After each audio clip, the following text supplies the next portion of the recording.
Hey, Undisputed listeners. Before we start the show, I wanted to tell you about our brand new Fox Sports app and website, foxsports.com. Reimagined for the modern sports fan. Go ahead, download the new app right now. You don't even have to pause this episode. Every day on the new app and website, you'll see the top stories in sports, plus a rich world of written content, videos, social media, and analytics to give you a 360-degree view of the most important stories of the day. Streaming live TV has never been so easy or elegant. Every Fox Sports game, including all pregame and postgame shows, are just one click away. For the extra invested fan, we also go deep with real-time wagering lines, trending prop bets, win probability, and key player projections. Download the new Fox Sports app or visit www.foxsports.com now. Let's start the show. Welcome to the Undisputed podcast. I'm your host, Jenny Taft. This podcast is the full show from today's episode of Undisputed from start to finish. They've got a busy slate, so Skip, Shannon, let's get to it. Good morning. Welcome to Undisputed. We are live from LA. I'm Jenny Taft here with Skip Bayless and Shannon Sharp. Guys, good morning. Good morning. Good morning. We will get to that shaky Laker performance in just a few minutes, but first we got to discuss more important issues. Very, very important. Yes. Hey, Skip, before we go, Skip, can we do like the old ludicrous song, Atlanta? Stand up. Ooh. Georgia, stand up this morning. All right. We looking good. Yeah. Reverend Warnock and John Ossoff. Yeah. All right. We are going to get to LeBron. We'll get to Kawhi. We will get to the Cowboys. But as Skip mentioned, some news away from the court that's very important we do address today. LeBron and many athletes responded to the news that no charges would be filed against the officers involved in the shooting of Jacob Blake. LeBron said it was, quote, a blow to the heart and to the gut, not only to that community, but to us and to every black person that has been a part of this process and seeing these outcomes for so long. Teammate and Wisconsin native Wesley Matthews called it, quote, truly disheartening, especially with all the work everybody had put in. Matthews also said several times, quote, this cannot deter us. So, Shannon, what was your reaction to what LeBron and Wesley Matthews had to say last night? The exact sentiment that they shared. Skip, I'm disappointed, but I'm not surprised. But we will be dogged in our approach to continue this fight to make sure blacks and disenfranchised and minorities have the same protections in America as the others. That's it. Skip, no more, no less. That's all we want. We want equal protection of what we're supposed to have because we're citizens just like everyone else. So we're not going to be deterred. And you see what's happening, Skip. You see what's happening across America. These athletes are starting to speak out. These entertainers and more people are becoming involved in the process. They're voting in record numbers because they told us that now our vote matters. And we're starting to see that our vote does matter because we see the other side fighting so hard to keep us from voting. Yep. So they tell us that our vote mattered. Okay, so what have we done, Skip? We got President-elect Biden. We gonna get him in office. It looks like we're gonna have control of the Senate. We have control of the House. Now, I don't want to hear anymore, well, we wanted to, but Mitch McConnell blocked us. We wanted to, but this one happened. You have control of both houses. You have the president. Now it's time to see some laws get put in place that offer protections for minorities in this country. No more excuses. Skip, why should we be surprised? I think sometimes, Skip, what happens is that we get a George Floyd situation. It's right there and for the viewing public to see. And he gets charged. You say, yeah, okay, we good now.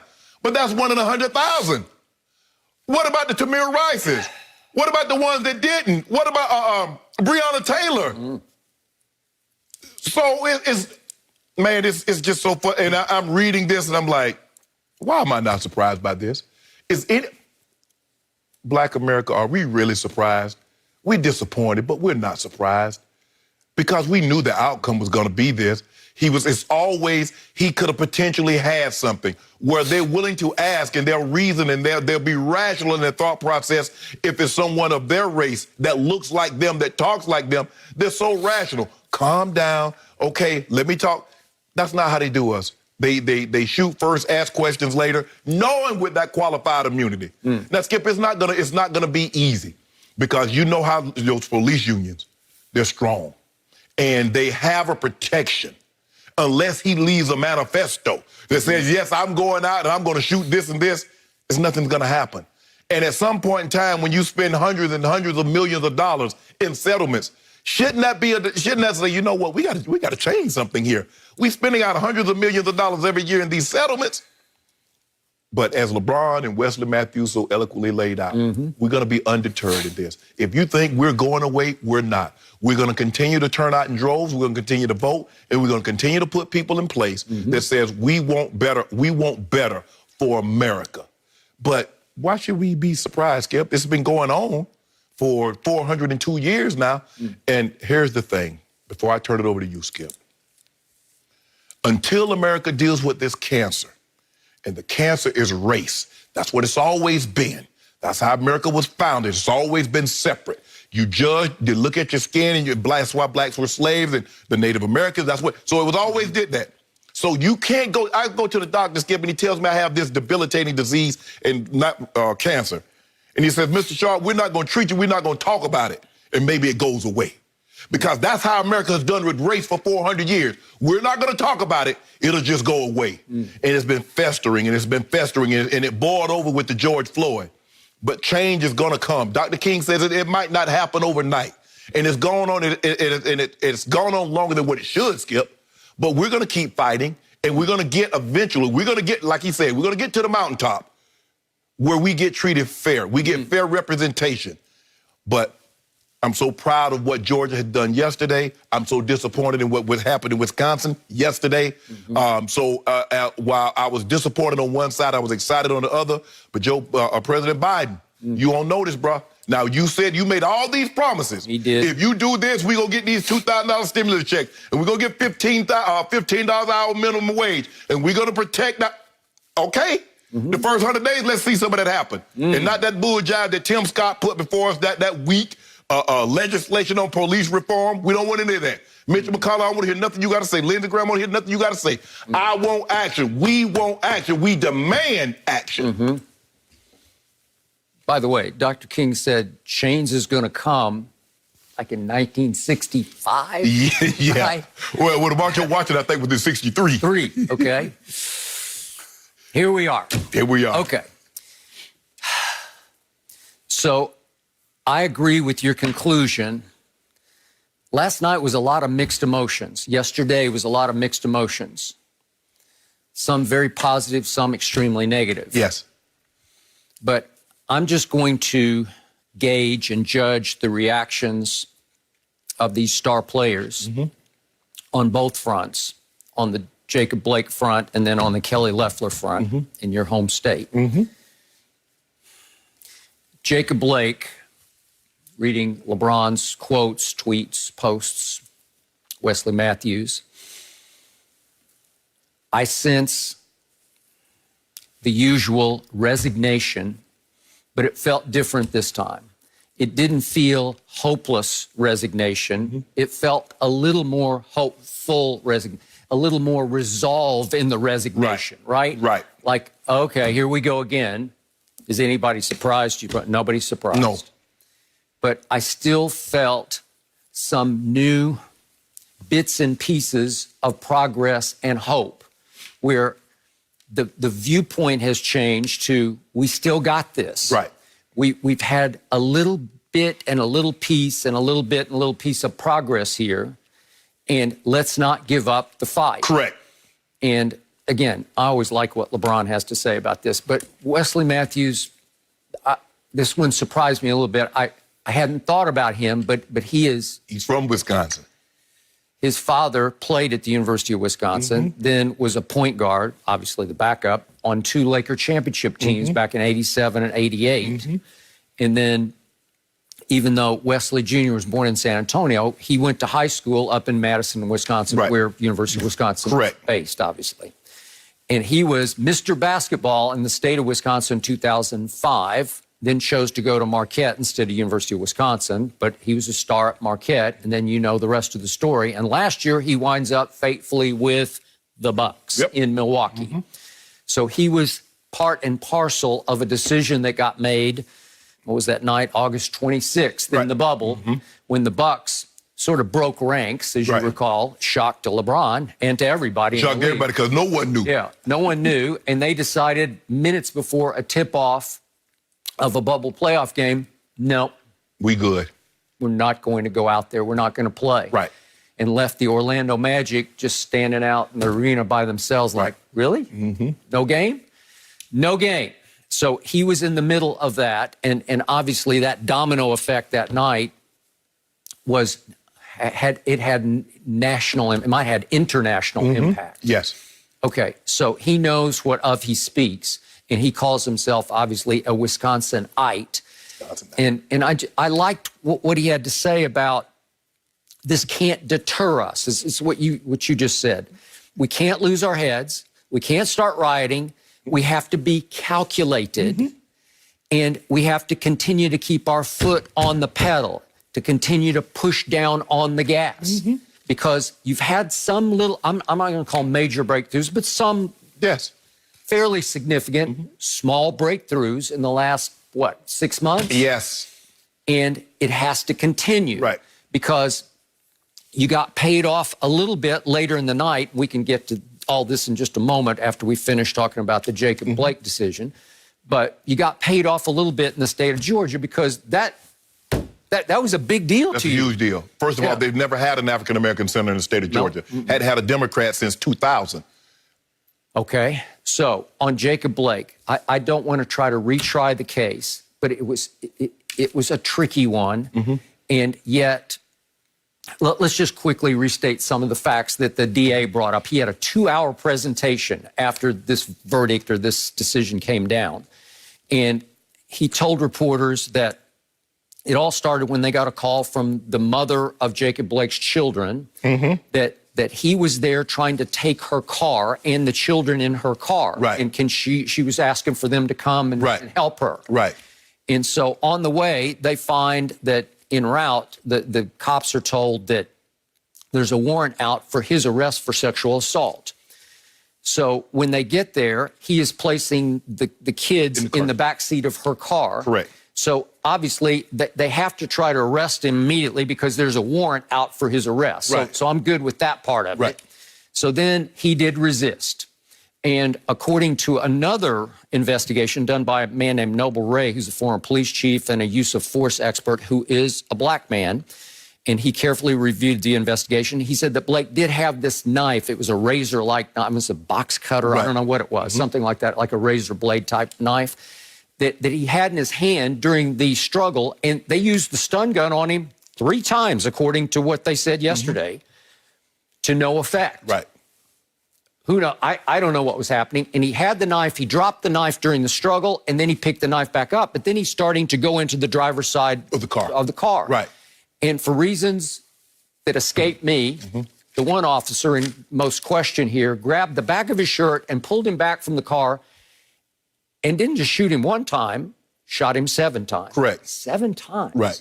4 times in the back, 3 times in the side. He remains paralyzed. Okay. Is that in bounds? Not to me, but again, I don't know the exact letter of the law. But again, the DA yesterday, district attorney, is trying to tell the media they did fear for their lives at that point. Okay, I don't know. Again, I don't want to retry it, but I want everybody to remember now that's the circumstance. 7 times, shots fired by 1 officer. Okay, so... The officers told the investigator he used deadly force because he was afraid of Blake. The court system have said... Yes. Be the threat real or imagined. Right. Okay. You have the right to use deadly force, Skip, because you have to think of the officer in that situation at that very moment. Not right now, you and I having a conversation. Not 20 minutes later. You got to think about him in that very situation. But the court says something we need to understand. All right. A threat real or imagined. Or imagined. Skip, I'm walking down the street, man. He looked at me. He might want to do something to me. Let me go get him. Well, if you have a badge, you can. Thank you. Okay. And that's what it is. A badge is a license to be a gangster. It's a license. I don't know the mentality of this officer in question, Rustin Shesky. I have no idea. Does he have racist thinking in the back of his brain? Maybe. I have no idea. Can we weed out the racist cops slowly but surely? If there's a system in place for it, yes, we can. Right. There was a bill out here in California that was up during the bubble. And at the height. Skip, this was at the height of what was going on. And look at, And it would have held policemen more accountable for their actions. Yes. And it came and it went. Okay, so again, we have a new president, maybe a new frontier. I don't know, but again, I think we all know where this headed. Right. And yet, in the end, the only good news I had off this part of the equation was that there's a federal civil rights investigation into the Blake shooting that is still underway. Will anything come of it? Maybe. Maybe in this administration. Maybe, because I think they're gonna have to hold people more accountable. Because they ran on that of saying they're willing to hold police officers accountable. Right. They're willing to pass legislation that will hold police departments accountable for their actions. So now, Skip, everybody, politicians in and of itself is a lie. Yep. But you made assertions, and the black people, President-elect Biden. Let's be 1,000. That's what got you there. You was treading water until James Clyburn of South Carolina, he backed you, you whitewashed through the primaries. And then some other prominent African Americans got behind you.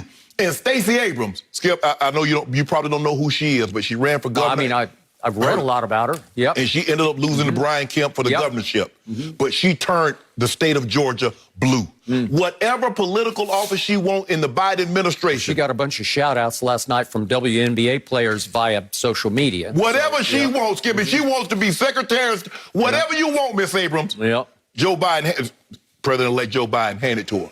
Okay, so very late last night, after these runoff election results were in, and Kelly Loeffler lost by around 46,000 votes. It's up higher than that now. Okay. Is it up higher? Okay. Good for her. Yeah.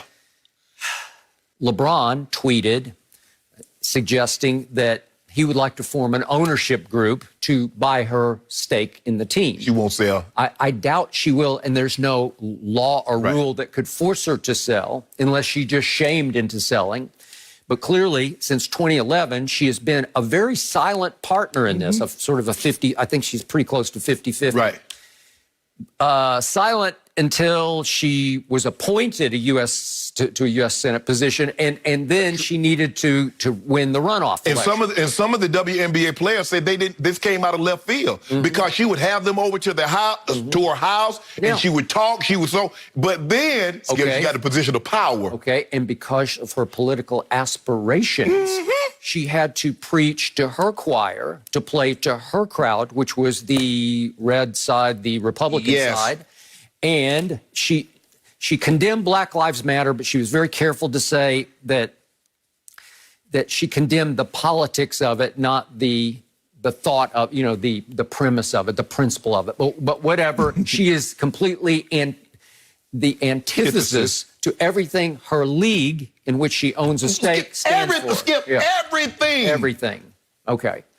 So the point is, this was a resounding victory. And you grew up in small-town Georgia, obviously, but I sense huge pride on your part today that this was a breakthrough. And I believe that athletes in general, but especially the WNBA athletes, getting behind Raphael Warnock and wearing Vote Warnock shirts in their bubble, which was in Bradenton, Florida, it flipped the script on this, because the polling back in August had her winning by a pretty healthy margin. Skip, I think the thing is that what helped Reverend Warnock is that his dad and Dr. King found the Ebenezer Baptist Church. Now, he's the senior pastor of that church. So he has name recognition. He's royalty in Atlanta. So now, okay, how do I get outside, get these, because DeKalb County and Cobb County, around that area, within, say, 50-mile radius, you know who Reverend Warnock is. The question is, can he go further? Can he go down to Chatham? Can he go down to Charlton County? Can he go down to, all those other What's your county? I'm Tattnall County. Okay. Which is Savannah, which is Chatham County. And how many miles from Atlanta? About 225. Okay. So I'm about three hours away. South, exactly. Okay. Southeast. Yeah, I'm in the southeast. Okay. And then you go down to Columbus. So he had great name recognition. Now, John Ossoff was kind of an outsider. He's 33 years old. He was like a journalist, and then people didn't really know who he was. And Purdue was a longtime politician. But when you start, he had gotten, Senator Perdue had gotten so brazen, and he was talking about how they would, and John Ossoff brought up that he would outsource jobs to China, And you know what he said, Skip? Senator Perdue said, yeah, I did that. I did it in 2018, I did it in 2020, and I still won, and we're going to do it again. Yep.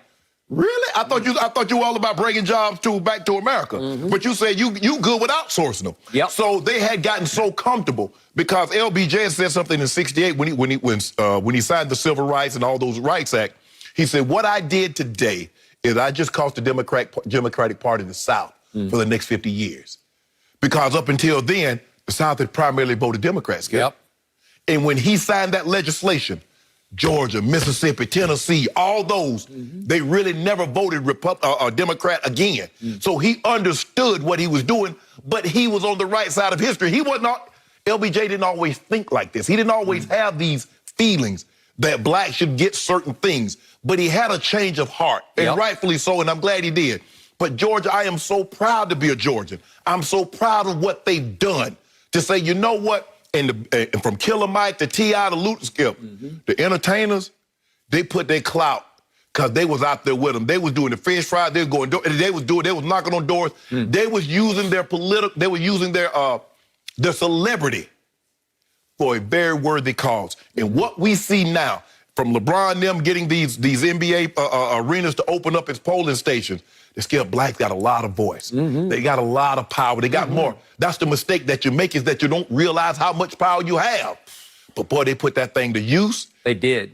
And I loved LeBron's hashtag at the end of his Kelly Loeffler quote or a tweet late last night. And the hashtag was Black Votes Matter. They matter. Why do you think they do so much? He helped mobilize the black votes. And once they got mobilized, both in the presidential election and this runoff election, you saw the outcome. Yeah, man, Hey, stand up. I'm so proud of Georgia. Look, there are some white in Georgia, Skip, that realize that what's going on isn't right. I agree. And they join hands with us. Now, there's some that like the status quo. Skip, that power is a drug. It's intoxicating. And when you're in the ruling party, you're like, what's wrong? I don't see anything wrong. But they know it's not. It's right. It's not right, Skip. And all we're asking for is equal protection. And by the way, to your point, to sum all this up, I appreciated, as a white man, what LeBron said after the Laker game last night in talking about all of the above. And he made the point, I'm just paraphrasing his point because it was a long quote, but he made the point that white people care about this also now because they've seen what's wrong. Right. Yeah. I mean, how can you watch the George Floyd and not see that there's something wrong in America? Correct. And Skip, that's just what we saw. Can you imagine before they got body cam, before they had cell phone video, and they just said, well, you know, it was just this. George Floyd didn't deserve to die. Well, he had this. When you met him, he was alive. And when you left, he was dead. So you're cause and effect. You caused it. So whatever effect happened, you caused it. Man, George, I'm so proud of you. All right. January 21st. Get the writing, President-elect Joe Biden. Get the writing. Sign some legislation, something. Hear, hear. I know, but you guys, it would be pretty special to see LeBron involved in the WNBA. I love that. Might run for political office. Might be a president one day. I loved that, and I love that LeBron never shies away. No mercy. What's up, Undisputed listeners? It's your boy, Shay Sharp. I wanted to tell you about my new podcast, Club Shay Shay, where we always do something before two something. Each week, I sit down with a guest for a drink and conversation, and as host and proprietor of Club Shay Shay, I've welcomed in esteemed guests such as Snoop Dogg, Floyd Money Mayweather, LeVar Ball, Isaiah Thomas, just to mention a few. Whether I'm talking to an athlete, a musician, an actor, or a lifelong friend, Club Shay Shay is a place where people share inspiring and motivational stories about their journeys to prominence. The new episode drops every Monday on Apple Podcasts, Spotify, or wherever you get your podcasts. Subscribe to Club Shay Shay now and make sure you never miss a new episode. Now back to Undisputed. No mercy.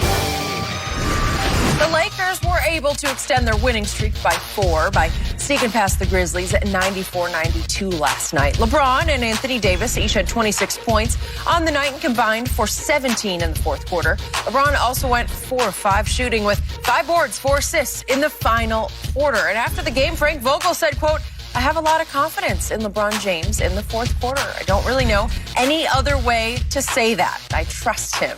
So, Shannon, please give LeBron a letter grade for last night. Hey, You saw the Dylan Brooks got a little and one on LeBron. He want to do okay.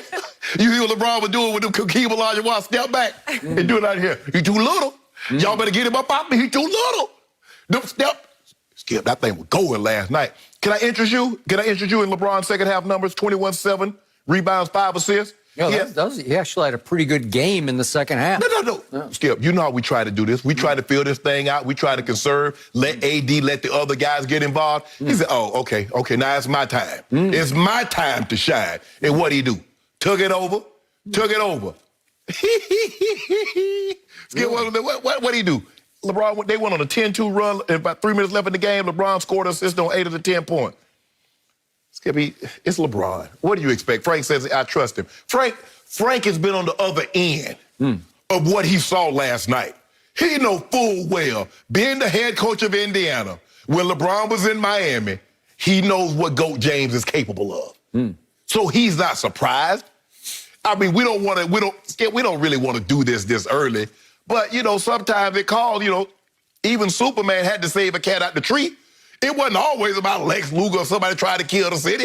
Really? Yeah, sometimes. I don't remember him saving a cat. Yeah, sometimes. I just don't Sometimes he had to put I watched a lot of Supermans. I don't remember cats and trees. Sometimes he had to put his cape on and just go get the cat out the tree. Really? Last night, at a meaningless game on a Tuesday night in Memphis, Tennessee, at the FedEx Center, he had to put the cape on. We prefer to save these type of performances for playoffs or maybe the Nets or Clippers or somebody like that. But sometimes, when you're a superhero, you get called to duty and you have to do things that doesn't call you to save the world. And that's what he did last night. Now, I keep telling you, Skip, if that man get that fall away going, it's over. Because he can go by you, still can go by you. You remember the article came out, LeBron is not explosive as he once was, he can't get to the rim. He still can get to the rim, and you got to worry about him getting to the rim. And then all of a sudden, he hit 3. 3 of them fade away, Skip, and then did like that right here. He's like, Dylan Brooks, you too small, you too little. Grow some more. So you are laughing, and I was also laughing occasionally last night. I'm going to give LeBron a B for his overall performance. A B? Because do you remember 2 of his first 3 threes? Speaking of LOL, can we see those? These are 2 of LeBron's first 3 three-point attempts. If we could check it out. That's a jump shot miss there. Okay. Okay, Skip. Yeah, you see it all. His hand a little wet, a little slippery. Yep. And then here we go. It was gusty inside that FedEx Forum last night. They didn't close the doors. There's a lot of wind in there. He missed it like 3 feet to the right. Okay, it happened. And I'm like, it's cold. It's early. That? Early. LeBron got to get his hand right. Can you remember any shooter in the history of this league, a shooter, a Reggie Miller type, a Ray Allen type? Do you ever see him shoot an air ball? They just don't shoot air balls. First of all, they might miss, but they draw iron on every shot. Nobody is going to mistake LeBron for Ray Allen or Reggie Miller or a great shooter. But they couldn't get to the rim like he could they? So I will give you this. Once LeBron woke up at halftime, because he had a rough first half. He had only 5 points, and so you got to factor that in because it is a 4-quarter game. I thought you told me the second half is the most important half. I will weigh the second half much stronger than I would the first half. But to your point, second half, he said he went into attack mode. Well, it's pretty easy to go into attack mode when you're playing a team that is about to be 0-4 at home, a team without not only Jaren Jackson, but obviously Ja Morant. Right. The 2 kids on that team who both have star potential. They're two of the top 3 players. Okay, all right.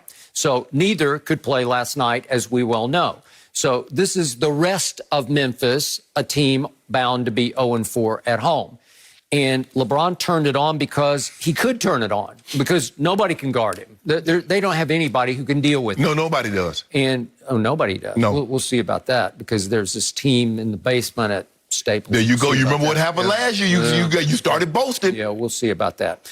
But to your point, LeBron hit 9 out of 12 shots in the second half, and he had 21 points and 7 rebounds and 5 assists. And as I said, that's a pretty good game for most people in the second. He had it all in the second half.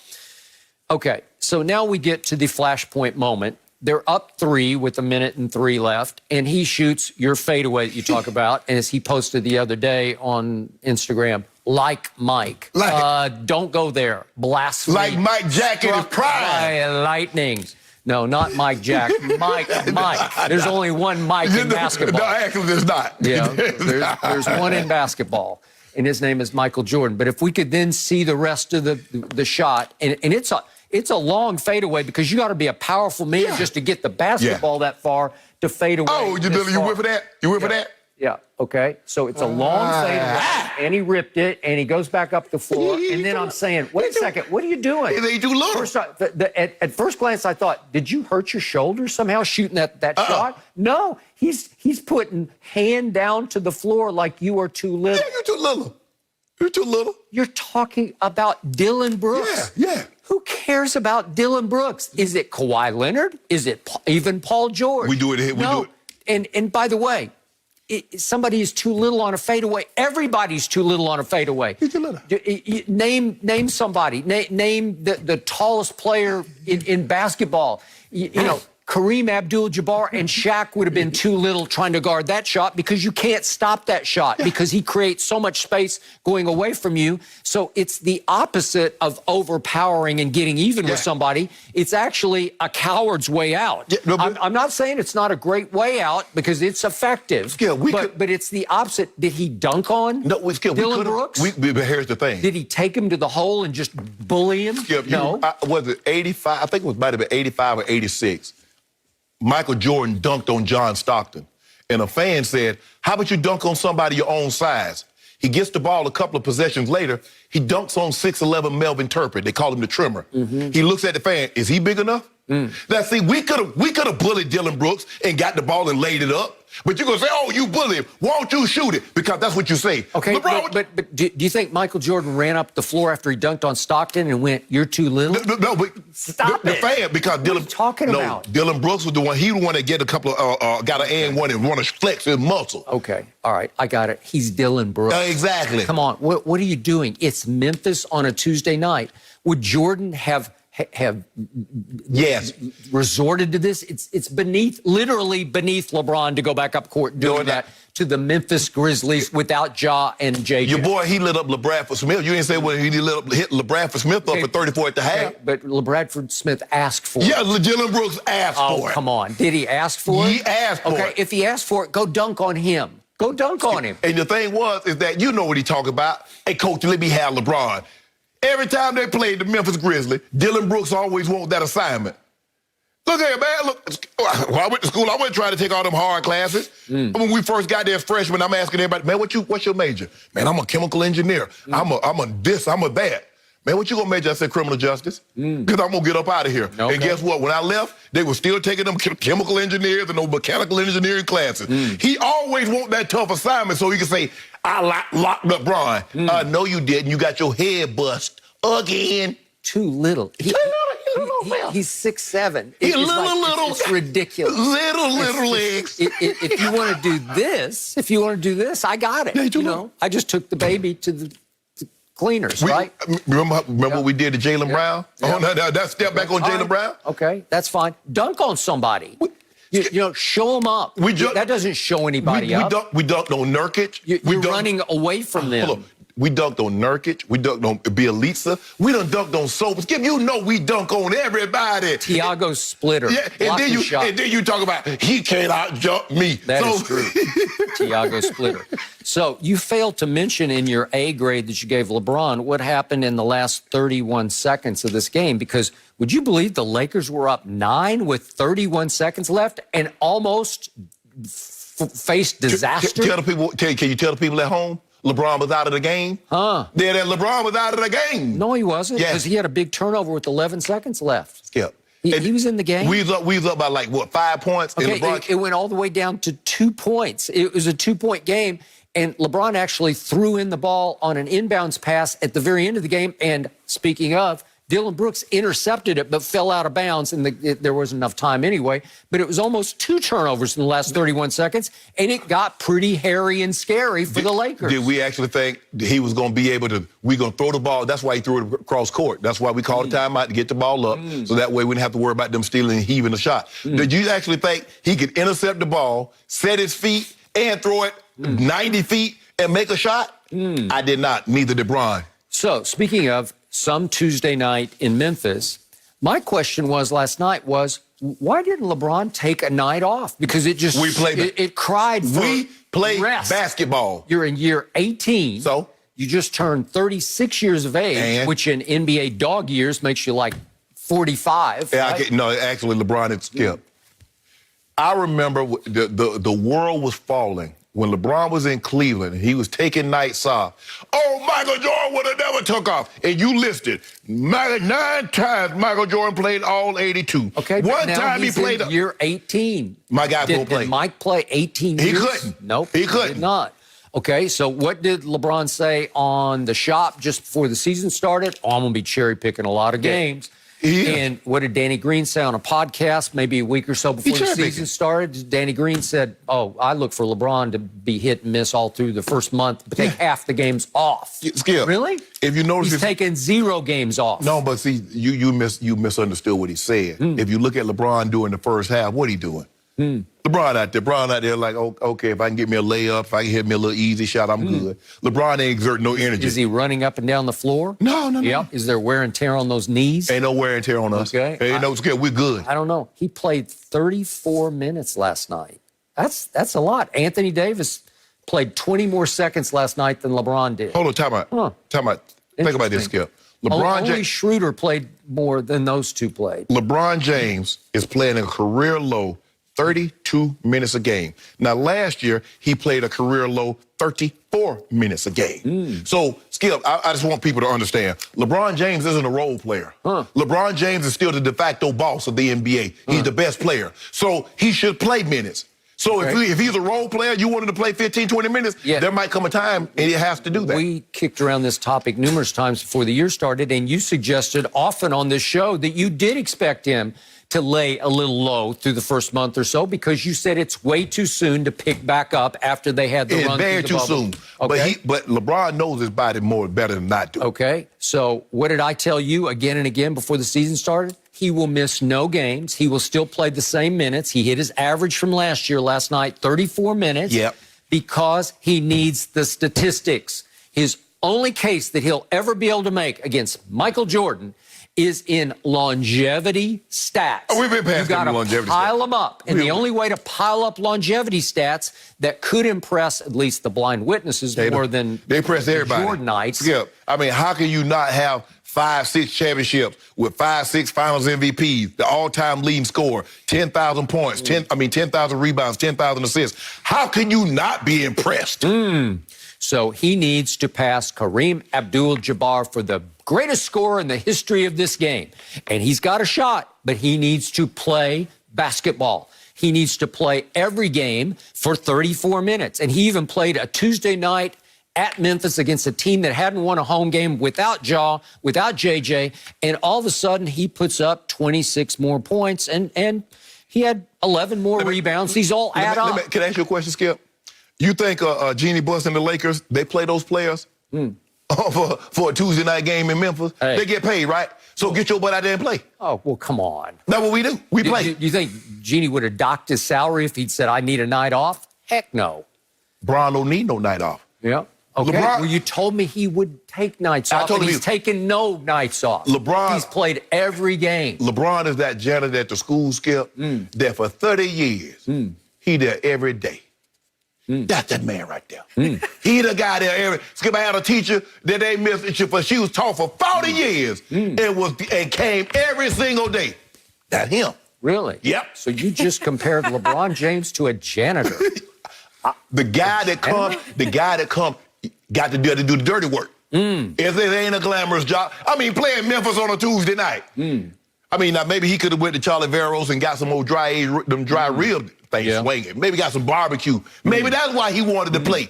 Maybe he wanted to go get some barbecue after. They probably went down to Beale Street, got some barbecue, whatever.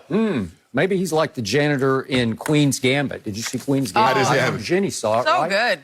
But guess what? That janitor, he couldn't do, so he taught. He had to teach her how to win. So that's kind of LeBron. He's the phony goat. All I know is that a team that we swept beat y'all backs in last night. We're going to talk about Oh, it. Let's talk about We're going to that. talk about it. Oh, we're going to talk about it? Okay. And impressed by that, Skip, that you're in the know with all the hot TV shows right now. I don't miss a trick. Well, you weren't watching last night because it must have been a house divided. Skip's Spurs and Skip's Clippers squared off last night in a game that came down to the wire. San Antonio took a huge lead early in the game, but Kawhi in LA kept chipping away to make it a game in the fourth quarter. Kawhi had a chance for a three at the buzzer to force overtime, but he couldn't connect, guys. The Clippers were without Paul George. I have to make that clear last night, who sat out due to a tweaked ankle. So, Shannon, what did the Clippers' loss tell you? Skip, look, they're trying to figure things out. You just don't put ingredients together and get a cake. It takes time. You got to mix it. It takes time to blend it together.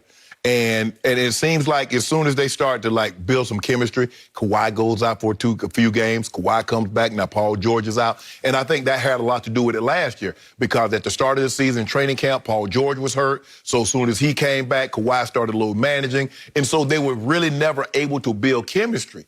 And so that's going to hurt them. They're going to have to get on the floor, Skip, for stretches. 10, 15 games in order to build that chemistry that you need in order for you to okay, we're ready to go. And that's what you see with the Lakers and LeBron and AD. They build that chemistry. They were there. They were playing on a regular basis. It's going to be interesting to see how when KD comes back because they're trying to get a flow. They seem like they got a good flow, and now KD's going to miss a week. But I just want to know, Skip. Oh, Kawhi let us show up. Oh, clutch. We just talked about this conversation yesterday about in the final 10 seconds of a shot of a game, the go-ahead or tie the game. Kawhi Leonard now is 1 for 9 in the final 10 seconds. The only one that he made was a 6 bouncer against the Philadelphia 76ers. Yep. Have I ever called him a closer? No. And I don't know if you noticed this, Skip, last night, but the San Antonio Spurs bench did a number on the Clippers bench. Well, that's because a one-man band. Oh, Patty. And what we do to Patty? we shut old Patty down. Now, but we got some. I tell you what, I'm gonna give you a chance to get your case back. Yeah. Okay. You want it? You want the Spurs tomorrow night against the Lakers? Think about it. Because Okay, it is my turn to talk about. First, I want to get off my chest what happened last night. Speaking of our bet of last week, because I had extremely mixed emotions last night, and I barely slept last night because I couldn't turn this game off. First, I thought I could turn it off in the second quarter because they're down 24 at home, and I thought, good, I'm going to get a little rest tonight. And then here came old Kawhi. He said, nope, not on my watch, not in my house. Boom, boom, boom. You want to talk about mid-range step-back jumpers? You want to talk about fall-away jump shots? You want to talk about lethal? He was lethal last night until the end of the game. Yeah. I'll get to that in just a moment.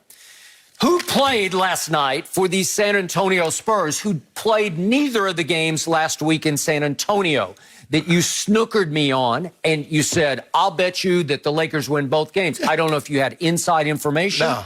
I doubt it, because nobody knew at that point that for reasons beyond me, all of a sudden, my man LaMarcus Aldridge, all 6 feet 11 inches of LaMarcus Aldridge against the Lakers, said, no, I got a sore knee.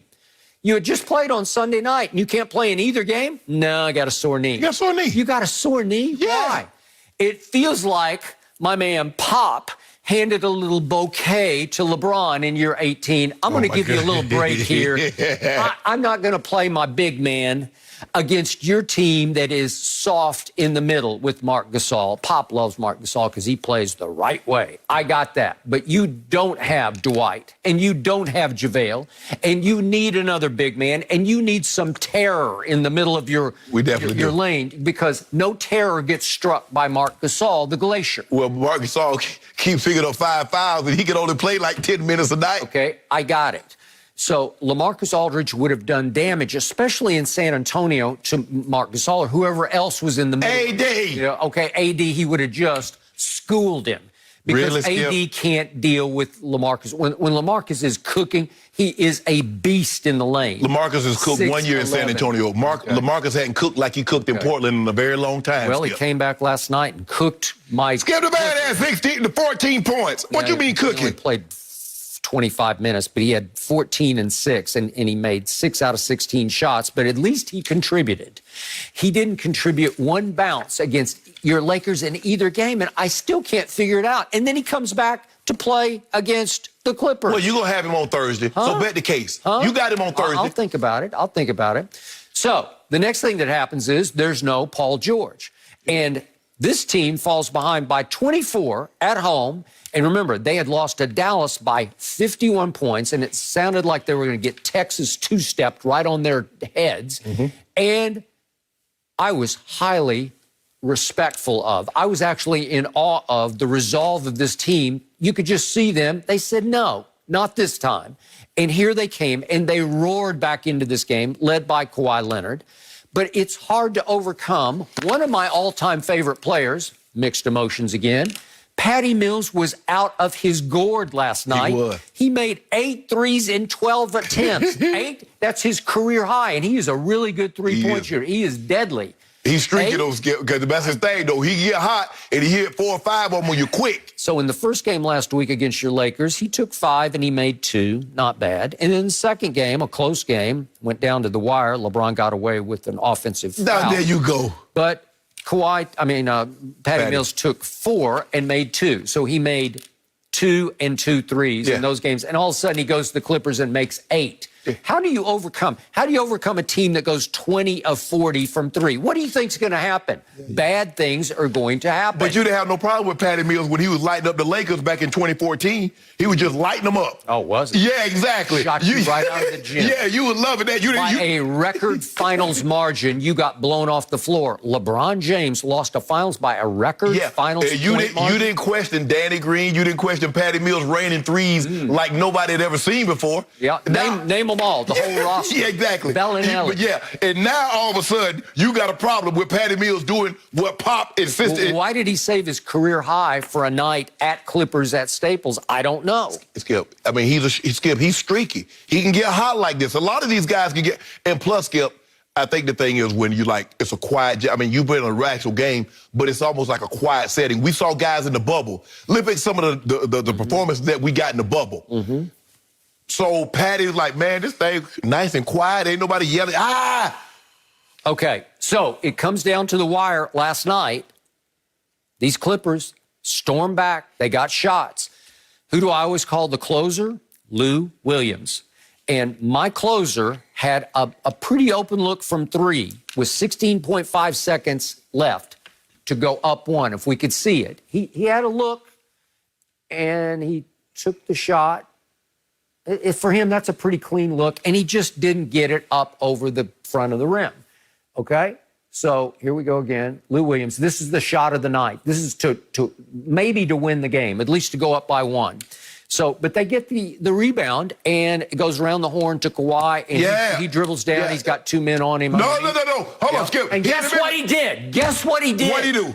He took the LeBron route. He took the route that you always say. There are 2 guys there. Oh, I'll kick it to the open shooter, the man we just gave a lot of money to, Luke Kennard from Detroit. And he missed it. And he missed it. But you told me Luke Kennard is a great one. This is the LeBron Memorial play. Kick it to the open shooter, just the way LeBron did in, what was it, Game 5? Yes. Against Miami, kicked it all the way back out to Danny Green. Well, that's what you say you're supposed to do. Is that not the right basketball play? But hold on. You got 2 men all over you on the baseline. What's going to happen? Could you go to the foul line? Let me ask you a question. How many times have you seen LeBron James shoot a mid-range shot, drive the basketball, and just pull up and shoot it? That's not what LeBron does.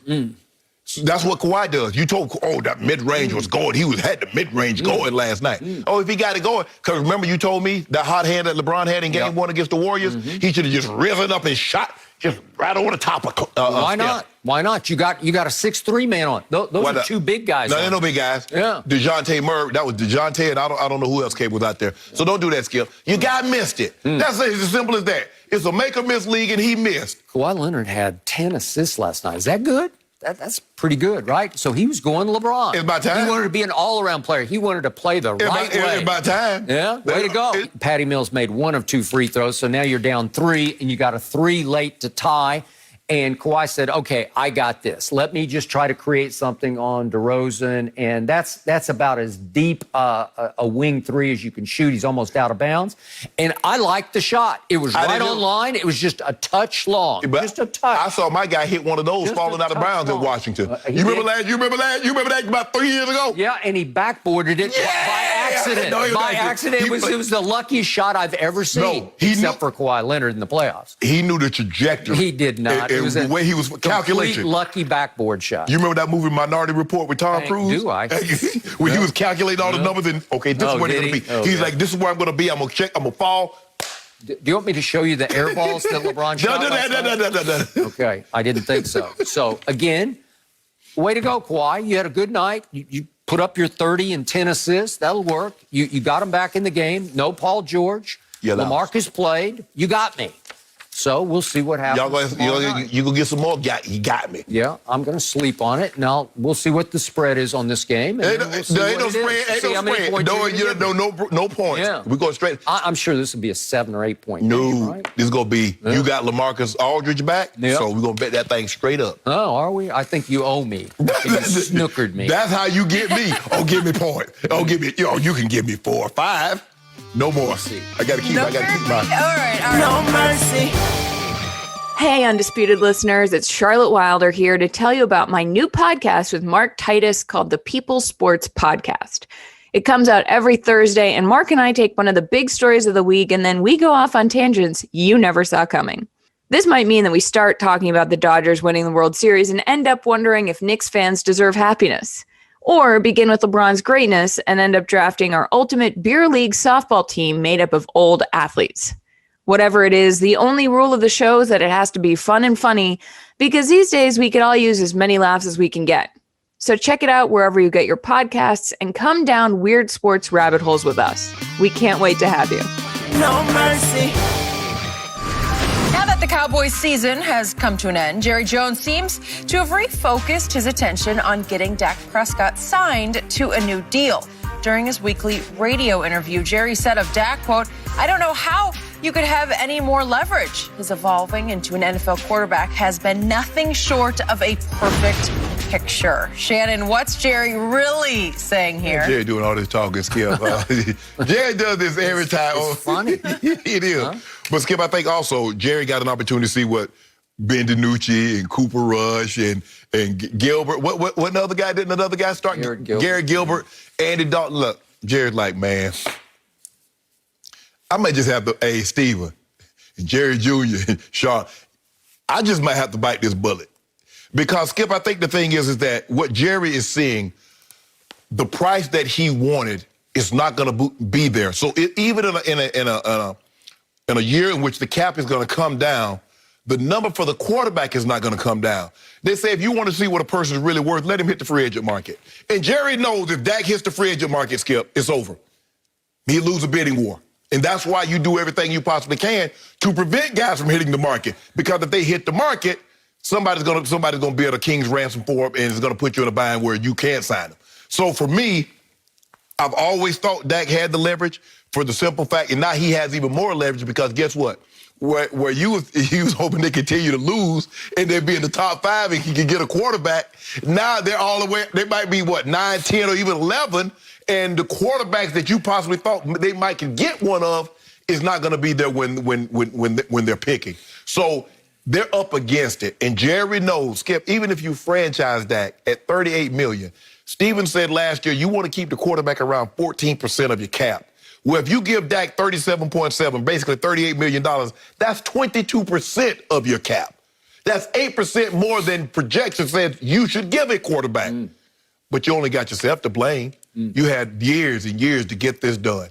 And you chose to keep punting the ball, kept betting against Dak. And now it's going to come due, Skip. They're going to have to pay Dak. And he's right. Dak has the leverage because Jerry just saw what happened when Dak wasn't in there.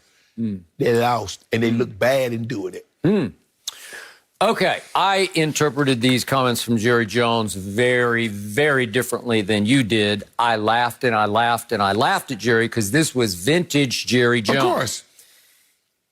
This was classic PR spin from Jerry because bad blood lingers between Jerry and Dak and the agent, okay? Yeah. It got do not invite him bad at the end of the negotiation before it had to be broken off. Todd France is still his agent. He is still his agent.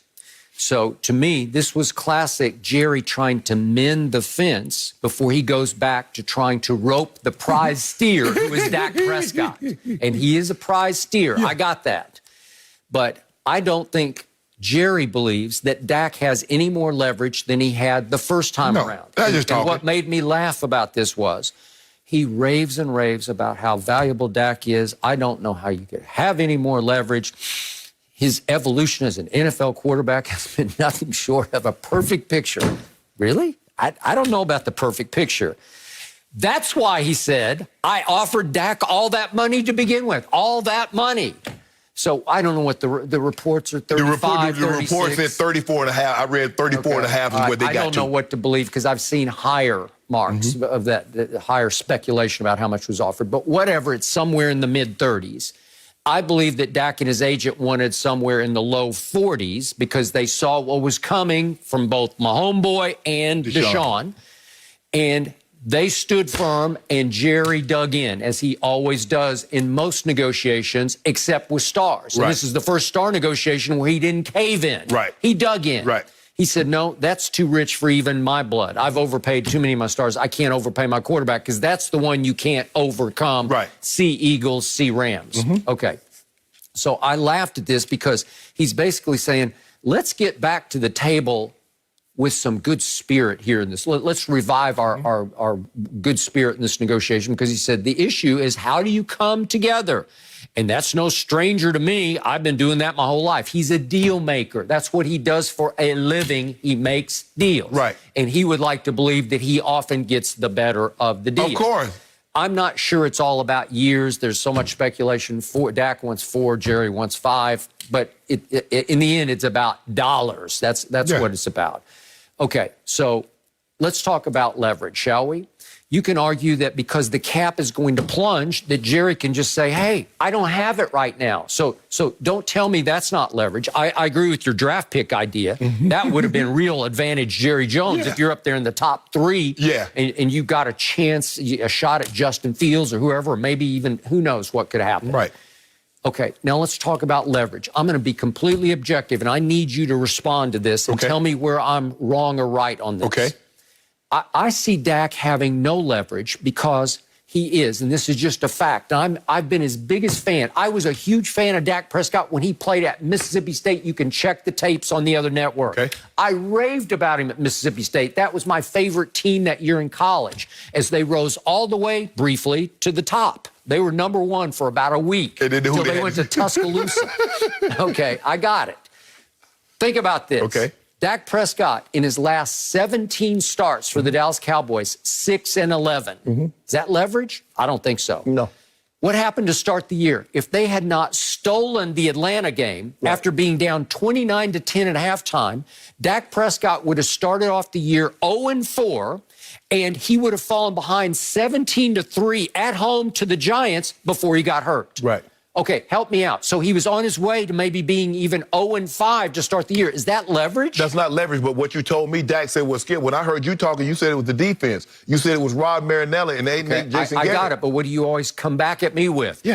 Dallas get the ball? Yes. Yeah, they got the ball. Yes. Okay, what did we see last year? I don't want to beat this because it's a way dead horse from last year, but what did we see Dak do on offense last year? He did get the ball in these road games. At New Orleans, the offense scored 10. At New England, the offense scored 9. At Philly, in the game of the year, do or die, sink or swim, make or break, 9 points. Okay, 10, 9, and 9. And remember what happened at home against Green Bay last year? They fell behind 31-3. Did Dak get the football a few times? Yeah, he did. At Jets, they fell behind 21-3. You're rooting yourself hoarse up in Denver for the Jets to win that game, and they hung on and won it 24-22. And then Buffalo on Thanksgiving, it was almost as embarrassing as the Washington game was this year on Thanksgiving because they fell behind 26-7. And then at Chicago on that Thursday night, remember Troy Aikman up in the booth? He's just saying, oh my God, you know, they've hit bottom this time. Well, they fell behind 24-7 to the Bears, to Mitchell Trubisky's Bears. The question is, Skip, if you let Dak go, Are you ready? Do you believe if they let that go, are they going to rebuild, or they going full steam ahead? Okay, I got it, and it's a great question, and I agree. It's like you're stuck. Yes. Just the way the Eagles and Rams are stuck in different ways. But remember, I'm not advocating for Andy Dalton here, but just remember, just by comparison, Andy Dalton went 4-5 as a starter, and if I give him the Giants as a win, which I'm not giving him because he closed it and made the 2 throws that set up the walk-off. Do you believe Andy Dalton could have come from behind 17-3? No, like that? because he can't. And I've said it again. Andy Dalton is not Dak Prescott. He's pretty good. I thought he played pretty well in the second half against the Giants up there on Sunday, but my coach didn't throw the red flag, and that's the end of that deal. Right, and Andy Dalton said he wanted to be a free agent, said he might want to be a starter. And he might be right about that. Somebody might just say, you know what? He's pretty good. He knows how to play. We can sort of trust him to. Yeah, he might be a bridge. Yeah, he might be a bridge for somebody. But my point is that it's hard to sell what Dak did for his last 17 starts. It's hard. I don't think he has any more leverage. So what are we going to do about those 2 divisions? What are we going to do about the 13-3? What are we going to do about Offensive Rookie of the Year? What are we going to do about those 2 Pro Bowls? Do those not factor in? Well, sure they do. Okay. But of late, again, maybe as you say, it's just a bad football team going south and it sort of dragged the quarterback down with them. But what have you always told me? Empty calorie yards. Yes. Well, Dak's become the master of the empty calorie. Am I right? I know another guy did that too, but you ain't saying anything about that, but that's not here nor there. You know. I don't know. In Central Florida.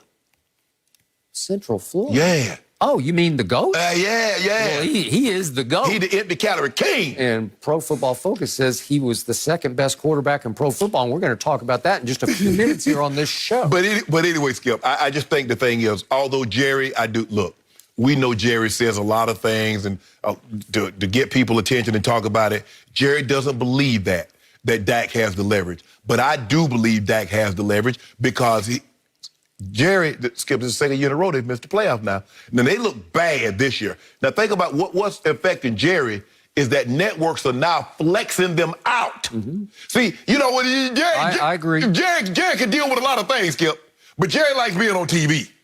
And they flexed them out. Yep. And say, we'd rather see Cleveland.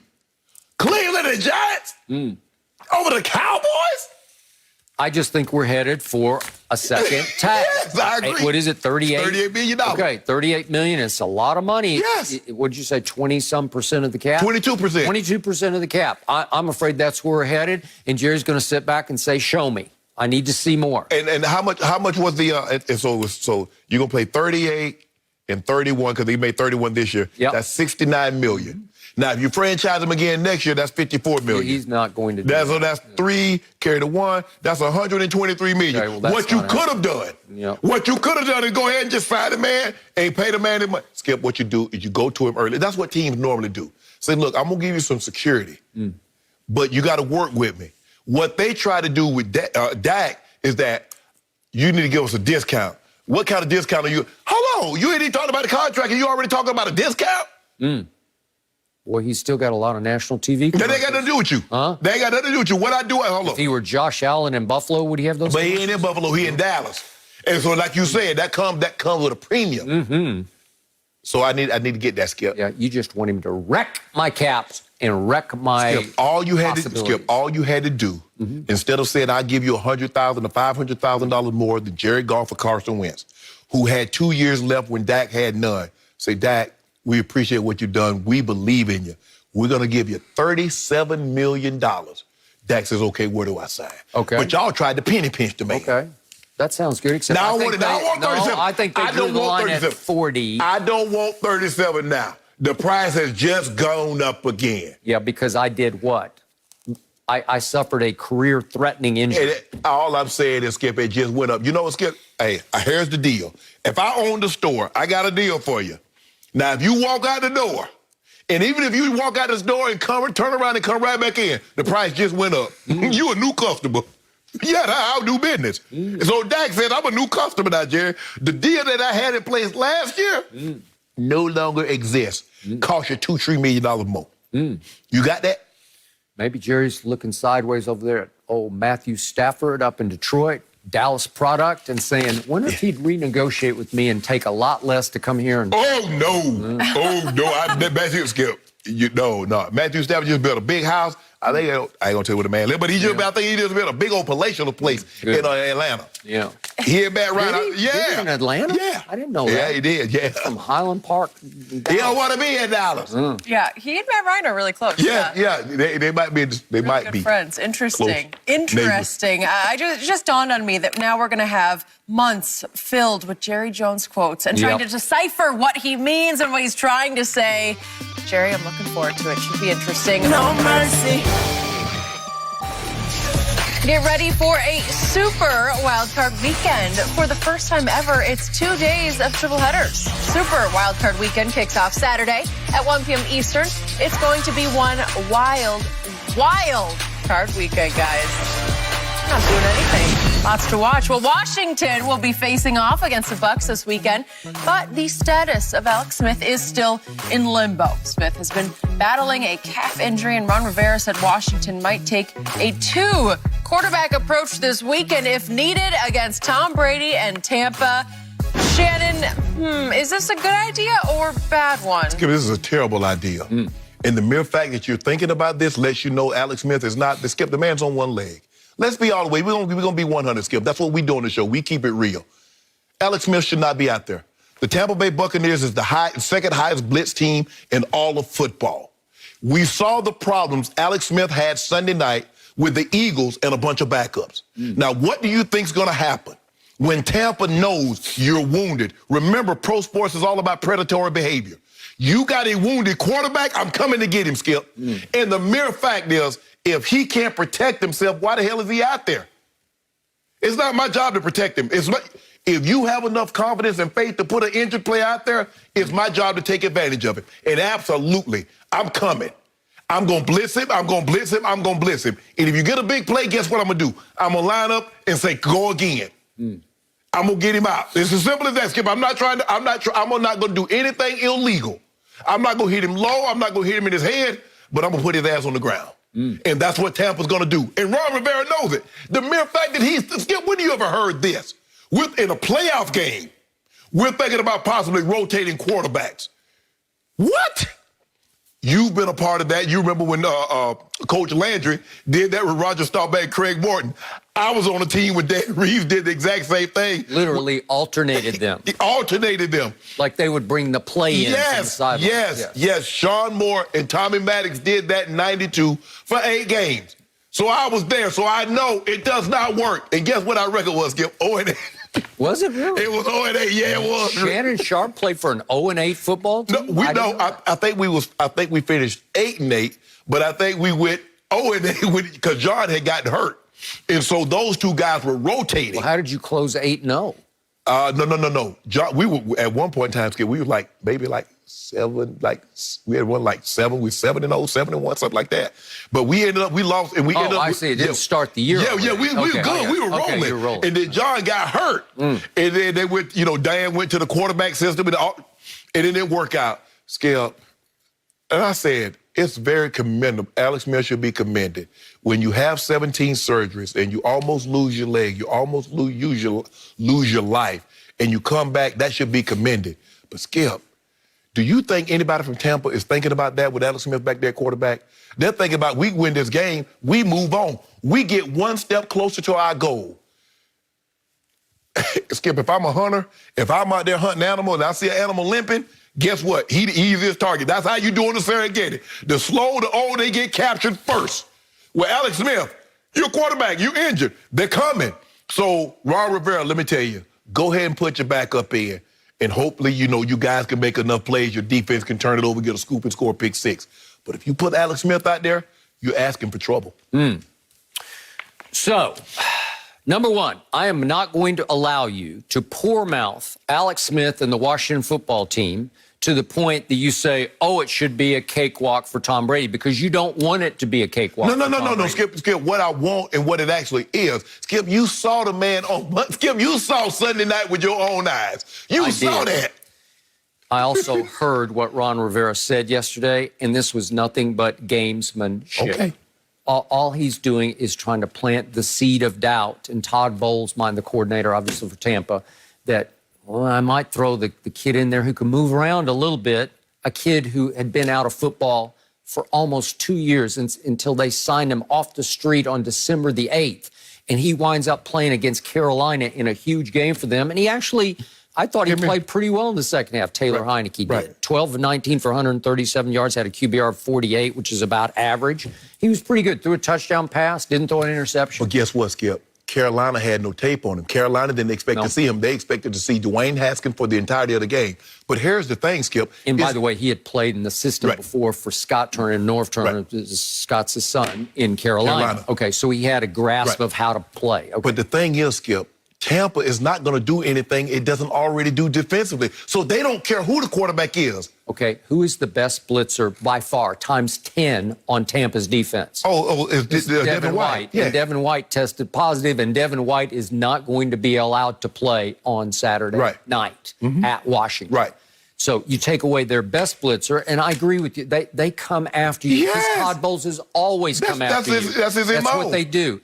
And it is feast or famine because they also gave up a league-high 14 touchdown passes against the blitz. Yes. So you can get them. Yes. If you block it up. Yeah, you can. If you stone them, if you happen to catch it right, as we saw happen with the Raiders against San Diego. I keep saying that. The L.A. Chargers, remember Herbert hit him with like 2 50-yard bombs. Yep. No, I got you. My point is, there is no way that Ron Rivera, I know he's Riverboat Ron, but this is just crazy gambling. He is not. He's not going to, again, look, if Alex Smith just stunk up the first half and clearly just couldn't go and he couldn't push off at all, especially if it started to affect his throwing, that he couldn't step into his throws off his calf. Right. If it's really wounded to the point where it's starting to flare up again, okay, he might go with Taylor Heineke out of desperation and give him the ball in the second half, but they're not going to alternate series or plays. But Skip, you can't use Taylor Heineke the way you would Jalen Hurts or Taysom Hill as a gadget player. He's more mobile. No. Ain't like he Lamar Jackson or Kyler Murray mobile. No, but Skip, the thing is that when you know someone is stationary, I'm not worried about Alex Smith. Now, Alex Smith was healthy, that would be a different story. Skip, I played my last year in Baltimore, 2001, I played with Elvis Grbac. Skip, teams would blitz us on first down because they know Elvis couldn't move. Okay. So if I know a guy can't move, but Skip, and they would get out of character to blitz us. They don't even have to get out of character. They just get up the plane, and what they do, they blitz. That's who they are. I loved what Bruce Arians said yesterday. He said, we're not playing a 7-9 football team. We're playing a 4-1 team because that's what Alex Smith was when he started. And I checked it. He was actually 5-1 as a starter. Okay? Help me out here. Does he not have weapons on the offense? Because to me, Terry McLaurin is as much a weapon as anybody Tom Brady will have at his disposal. No, stop it. Hey, wait a second. I trade you. Give me AB. Give me AB, and I give you mine. I'm not seeing the AB I used to see. You saw it Sunday. I know, but I don't see the burst and the explosion. Skip, did you not see him catch that? He caught like a short pass and got to the end zone. Terry McLaurin fly? Yeah, he could just flat out fly. I don't know what they feed them at Ohio State. He missed a couple of games. Him and Olave got my God. He missed a couple of games. Remember with that ankle. He's still not 100%. Yeah, he can play. And all of a sudden, Logan Thomas went from quarterback to tight end. And he is a stud of a tight end. He can have the impact that Gronk can have now later in his career. You know, he's having high impact for them. Did you see the catch he made in the end zone? Yes, Skip, I know you want to sell it. I'm not trying to sell it. I'm afraid of them. What you're trying to do is trying to make... Did you see what Antonio Gibson did to my team and my defense twice? Y'all terrible! Did you see what McKissick and what's that, Peyton Barber? They come in waves at you. They just keep handing the ball off. I saw what... do you think Alex Smith can do this? Do you think he can do that? This is what I know about you. And you know, nobody really runs the football on Tampa. What you're trying to do... They don't run on Tampa because they can throw on Tampa, and that is the truth. I get it. But what you're trying to do, you're going to come out here and try to... I fear this team. Listen, you're trying to build the Washington football team up. So when Tom Brady wins, you're going to try to make it seem like this degree of difficulty. Guess what? The Washington offensive line is ranked in pass blocking by Pro Football Focus. 3rd best in the league. What's the line? You don't think they can block What's the line? It's 8, and I told you it's way too many. Way too many. I'm giving you 8. I'm not betting against Tom Brady. I don't. Just on principle, I'm not going to take that. You know bet. what, Skip? Since it's you, I'll give you 10. I'm not going to do it. I'm not going to do it. I don't want to have to sit and root all Saturday night for Washington. I don't want to do it. I don't care. I'm telling you, 8 is too many. No, it's not. And I'm telling you straight from the gut. This is no phony baloney here. This is a scary game because it's the worst matchup Tom Brady could draw in an opening wild card game because it's on the road against a defense that is stacked. It has 5 first-rounders in the rotation on the defensive front. Yeah. Really? Yes. But here's the thing. Tom realizes that if I don't turn it over, they can't generate enough offense to beat us. I got it. But I see low scoring. I see a game that's going to wind up like 20-17 or maybe even stay in the teens. I don't see that. Have we seen that before? No. Did we see that in a Super Bowl against a Giants front that got after Tom Brady with 4? But can you imagine Eli wouldn't have been able to get out of that if he had an injured calf like Alex Smith. He'd have gotten sacked. So that play would have never happened. He could have just put his hand over his eyes and thrown it as far as he wanted to, and maybe it's stuck in somebody's face mask. Skip, you see the man. It was that kind of game. Skip, every time the man push off that right, he picks it up because he don't want to get it stepped on or he don't want to get it hit. Is wounded. If you see it, Skip, you see any animal that has 1 leg, has 4 legs or 2 legs, and he's holding, unless it's a flamingo. Animals don't normally pick a leg up when they got 4 and they can walk normally unless something's wrong. Something is wrong with Alex Smith. We see that, everybody. We're not going to buy that hype what you tried to do to Tom Brady. Make it seem like he beat that team. He beating an injured quarterback on the other side. Yeah, he's got some bodyguards over on the defensive side. And again, Pro Football Focus ranks the Washington defense 3rd best in the league. So wait a second. 3rd best offensive line, 3rd as far as pass blocking goes, 3rd best defense. That's a recipe for disaster for Tampa Bay. Where is Washington's offense as a whole? I know they got a good pass blocking line, so where are they as a whole offensively? I have no idea. Not very good. I just know they got weapons. They got Skip. Hey, I fear them. And I'm not going to let you poor mouth and say, and come in here and say, Brady should have beaten them by 40 points. Yeah, the guns still have weapons, but ain't none of it loaded. They can't do no damage. So who pulling the trigger? Stop it. I'm not going to let you do that. I'm not going to let you do that. 5-1 as starters. There you go. Wow. I don't know. Who knew? You ought to stop this, Skip. You ought to stop this. Scary. Sorry, I'm enjoying this right now. Yeah, Jenny, you know what's I really am. You ought to stop. I think I'm looking forward to seeing Tom Brady, and he's just back in action. No mercy. Well, last night, Alabama receiver DeVonta Smith won the 2020 Heisman Trophy, becoming the first wide receiver to do so since Desmond Howard won it in 1991. Smith led the FBS in receptions, receiving yards, and touchdowns this season. So, Shannon, will he be a perennial Pro Bowl receiver in the NFL? I think what's causing people concern, Skip, is a slight build. I think when you look at him, he doesn't have the physical stature, say, like a Julio or a Mike Thomas, one of these big receivers. But let me give you a couple of guys who his body type reminds me of. Marvin Harrison was 6 foot tall, 185 pounds. Isaac Bruce was 6 foot tall, 185 pounds. Both of those guys have over 1,000 catches. Both of those guys over 14,000 yards. Both of those guys in the Pro Football Hall of Fame. Both of those guys could run very good routes. And the one thing we know about receivers coming out of Alabama, Julio could run routes even at 230. Calvin Ridley's impeccable. Jerry Jeudy, impeccable. DeVonta Smith, impeccable. Amari Cooper, impeccable at running routes. Now, Ruggs is the fastest, so his right it's kind of hard to run routes when you got that kind of speed because it takes you time to decelerate and get in and out of breaks. But we get where we're going with this, Skip. So I think he can be very good. A lot about where a young receiver goes has to do with where he goes and who his quarterback is at the time. You look at Jefferson, and while you might not think Kirk Cousins is great, he's a very good quarterback. And 1,400 yards tells me, okay, yeah. And so you look at some of these other, Calvin Ridley, where did he go? He went with Matt Ryan in Atlanta. Julio, Matt Ryan in Atlanta. I think the quarterback at the time was Derek Carr with Amari Cooper. I think they came out the same year. I think he was the second-round pick and Coop was the first-round pick. So that has a lot to do with it, Skip. He goes to a good situation where there's a, I'm not saying he got to go with Tom Brady, got to go to a historically great quarterback, But he goes to a place where they have a decent quarterback. I think he can be very good because he understands competition. And in Alabama, it's competition every day. Yep. Because if you have a slip-up, another guy's going to get on the field and think about it. He had to wait his turn, Skip. Catch the game-winning touchdown as a true freshman. Comes back, win the Heisman. Lets you know he's built the right stuff. Yes. So I think he can be a very, very good pro. Perennial Pro Bowler? Skip, if you think about it, Isaac Bruce only went to 4 Pro Bowls, but he had over 1,000 catches, 15,000 yards, and then the Pro Football Hall of Fame. So will he go to 8, 9 Pro Bowls? Probably not. But could he make 3, 4? Yeah, I'll give him that. I'm going to go perennial Pro Bowler. I agree with you. Much of the equation is the quarterback. Yeah. You got to get right place, right time, right fit. And he's had good quarterback his whole career in Alabama. He has. But I have been taken by this young man on and off the field. I got chills last night watching him handle himself in winning the Heisman. It is Very obviously quiet. it is rare for a receiver to win it.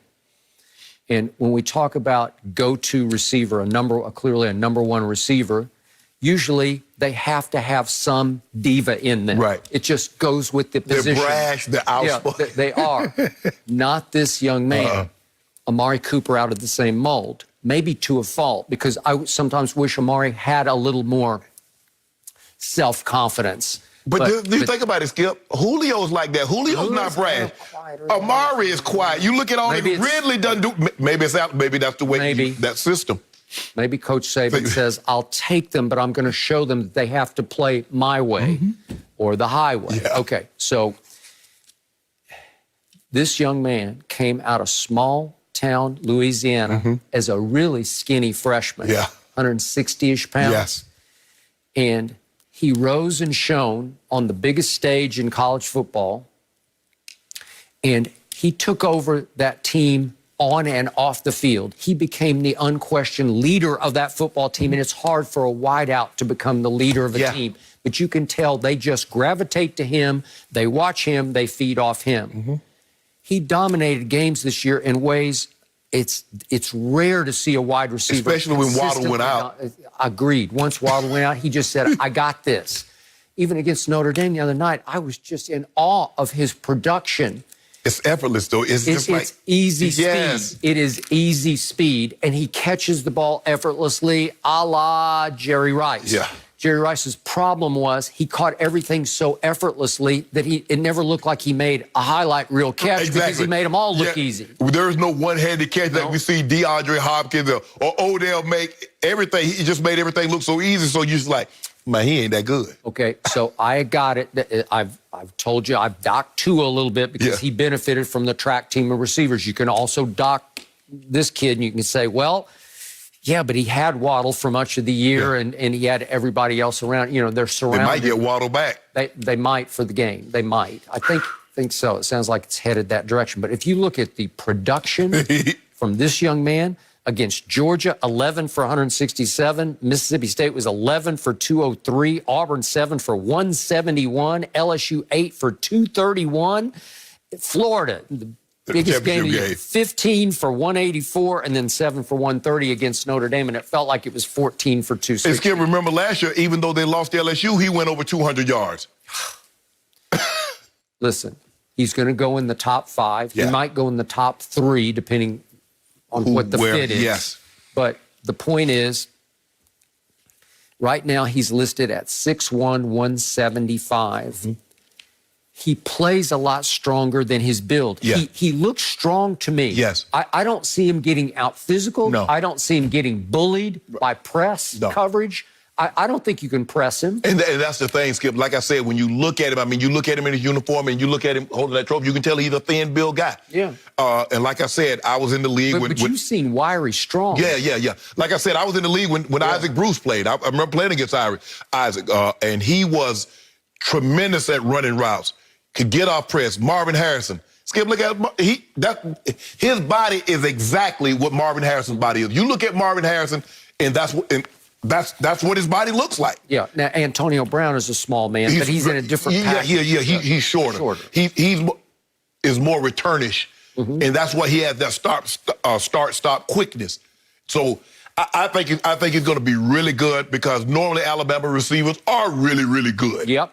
And remember, he returned punts this year quite a bit. Not all the time, but he had a 24-yard average on punt returns and broke one for a touchdown. So if you want to, if you want to risk it, you could use him as your punt returner. They used Des Bryant, the Cowboys did for a couple of years as a punt returner. Well, Tim Brown returned punts for a number of years. He was the first true receiver in return, got it to win the Heisman Trophy, and then Desmond won it a couple of years later.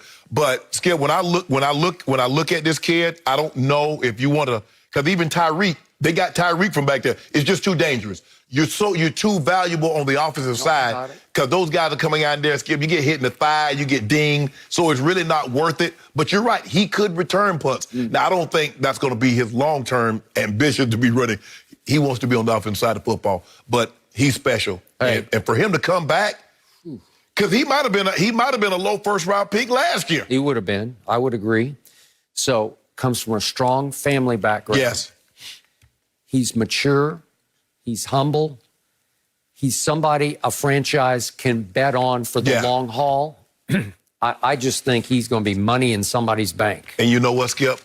You can turn your phone off at night. You can. That's what I'm saying. You ain't got to worry about it. No. He said, look, he said they supported me even though they wanted me to go to LSU. They supported me going to Alabama. Because you don't, Skip, if you go from there, you one of those top players, they don't want you to leave the state. Because you remember, was that Landon Collins? Landon Collins' mom like, he can go to Alabama, but I'm still LSU. Yeah. I know. He's like, Mama, that house now. Hey, I want to congratulate this young man because he's a great representative for college football and for winning this award. Yep.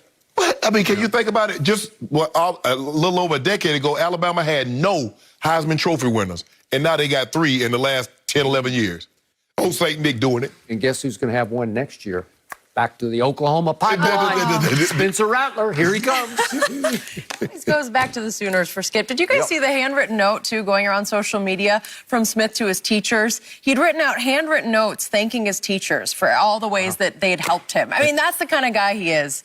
And it was really special just to see him and be honored in that way. I'm looking forward to his future. No mercy. For the first time ever, it's 2 days of triple headers. Super Wildcard Weekend kicks off Saturday at 1 p.m. Eastern. It's going to be an awesome Wildcard Weekend. I cannot wait, guys. And obviously, this game is on our mind. Tom Brady and the Buccaneers enter this weekend as the second biggest favorites, according to Fox Bet Sportsbook. But Pro Football Focus has Washington's pass rush rated as the 5th best this season, led by standout rookie Chase Young, who, as we saw Sunday night, is very excited to get after Tom Brady. We're now joined by former All-Pro quarterback Antonio Cromartie. Crow, great to have you. How much trouble will Washington's pass rush cause Brady? I don't think it'll be too much trouble. I think Tom Brady has seen enough pass rush as it is. I don't think there'll be a lot of trouble when he comes into a game. I think they have it figured out. I think Bruce Arians will draw up a scheme what he needs to do to protect Tom Brady as much as possible.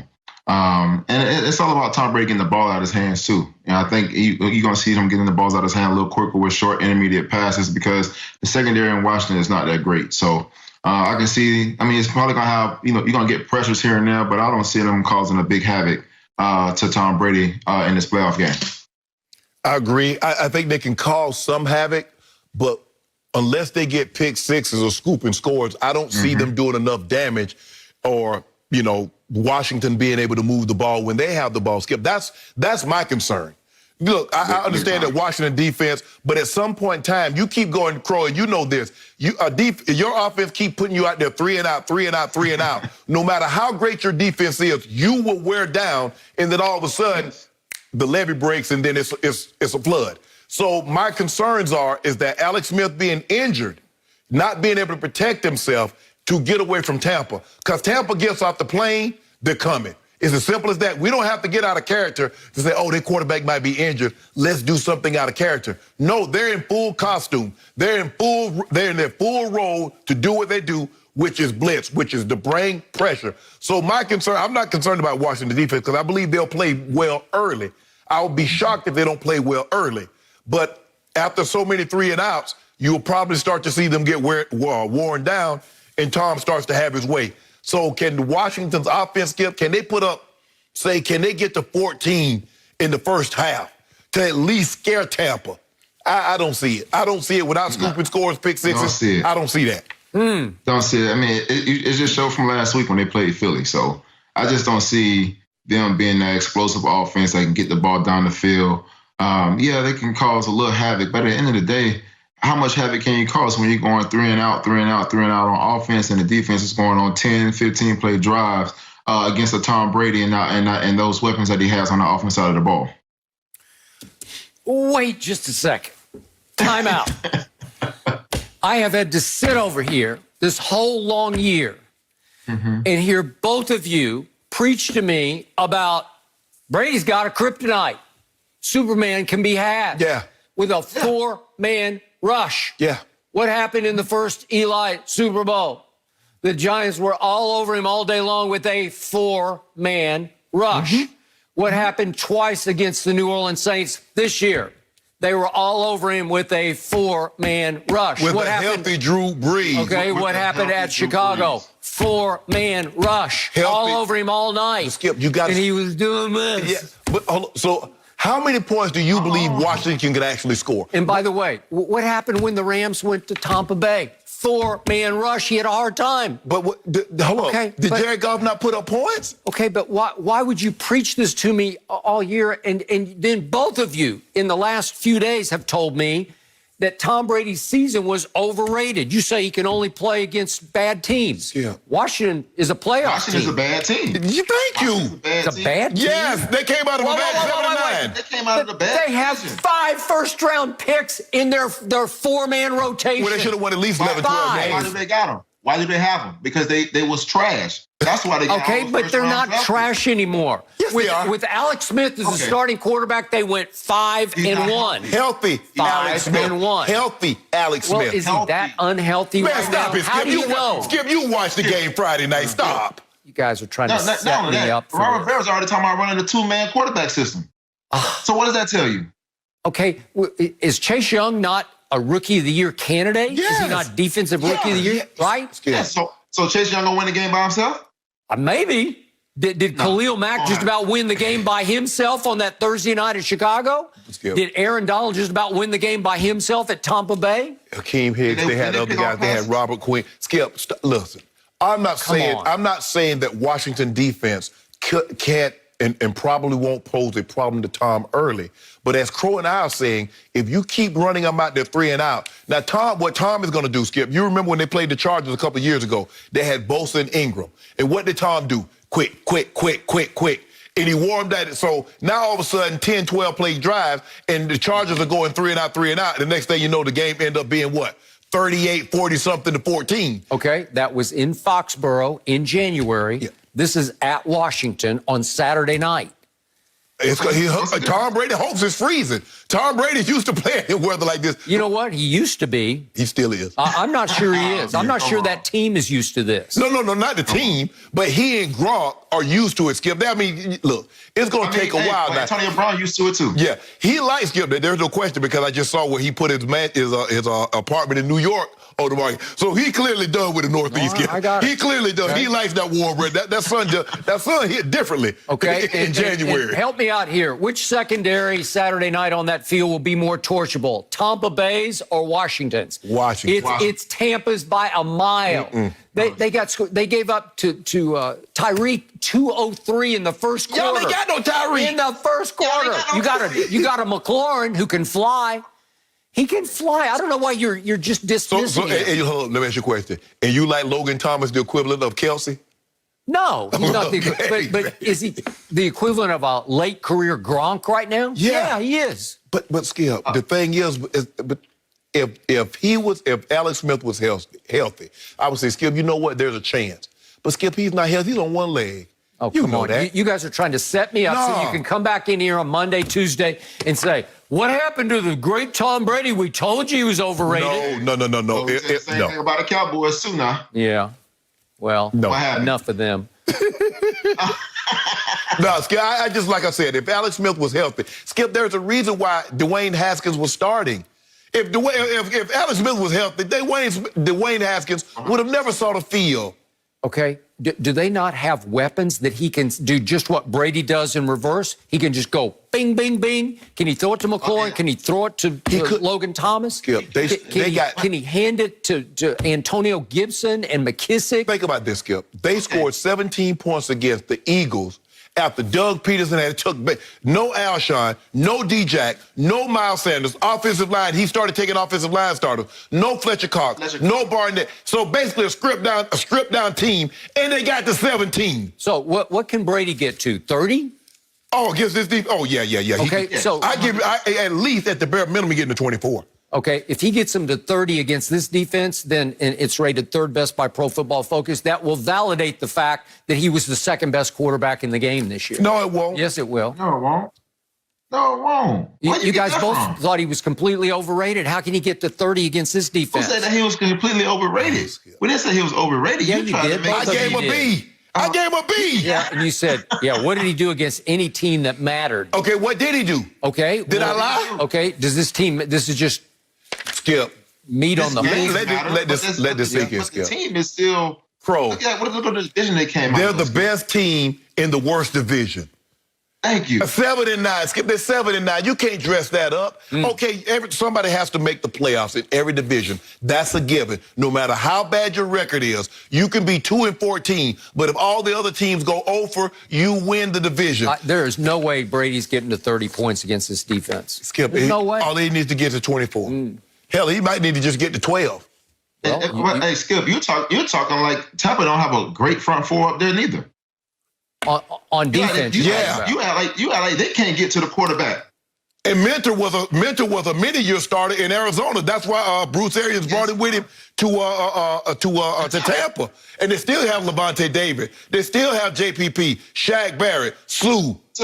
Did you see what New Orleans did to Todd Bowles' defense? Did you see what Drew Brees did? He just went up and down the field. This man just compared New Orleans offense to the Washington offense to New Orleans. Really, Skip? Well, I'm just saying it's gettable. It's torchable. Yes, but Alex Smith isn't Drew Brees.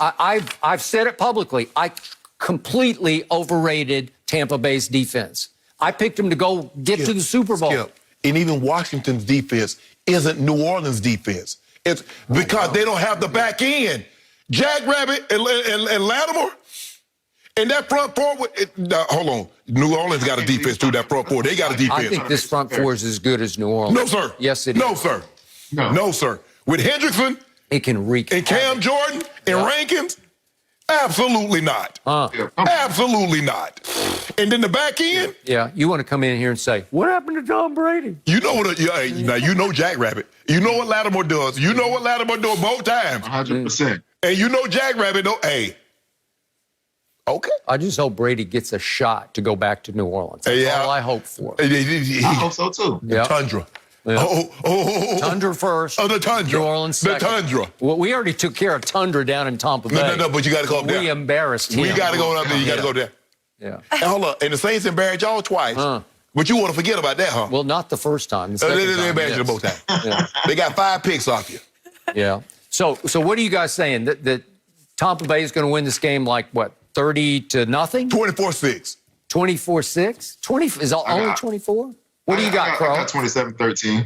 27. You're going to give Alex Smith 13 points? I give him 0 chance to get Maybe it'll be Taylor Heineke in the second half. All right? Scooping scores off. Now, if they get a pick 6 or a scooping score, but I'm saying the offense, they ain't getting a 6. This is going to be a hard game. This is going to be much closer than the 8-point spread. Book it. I don't book it. Yeah. I don't think so. No mercy. Saturday on Fox, Russell Wilson leads the Seahawks against Aaron Donald and the Rams. It's all part of Super Wildcard Weekend, Saturday at 4 Eastern on Fox and the Fox Sports app, no doubt. We will be watching that one. And now that the Cowboys season has come to an end, Jerry Jones seems to have refocused his attention on getting Dak Prescott signed to a new deal. We're back to this. During his weekly radio interview, Jerry said of Dak, quote, I don't know how you could have any more leverage. His evolving into an NFL quarterback has been nothing short of a perfect picture. A perfect picture. Antonio Cromartie is still with us. So, Antonio, do you agree with Jerry that Dak has all the leverage? Oh, 100% he has all the leverage. It just showed just during the season. I mean, yeah, they were started off 1-3. and going into the second game, I think it was 2-3 before he ended up getting hurt. But he does have all the leverage when you look at it. I mean, just the quarterback play that he showed in the first 4 weeks of the season under McCarthy's offense. I mean, he was in there from the start breaking records. I think it was 1,800 yards within the first 4 or 5 games. So, I mean, when you look at it, I think he's a guy that does have the leverage to go into it, but everyone wants to see how he's going to react, how he performs on this injured ankle that he suffered during week 5 play. I agree, Crow, he has the leverage, but I don't believe Jerry believes he has all the leverage. Skip and I debated this earlier. I just think the thing is, Skip, when you believe in someone, you make that commitment. It's as simple as that. Skip Bayless believed Ernestine was the one, he made the commitment.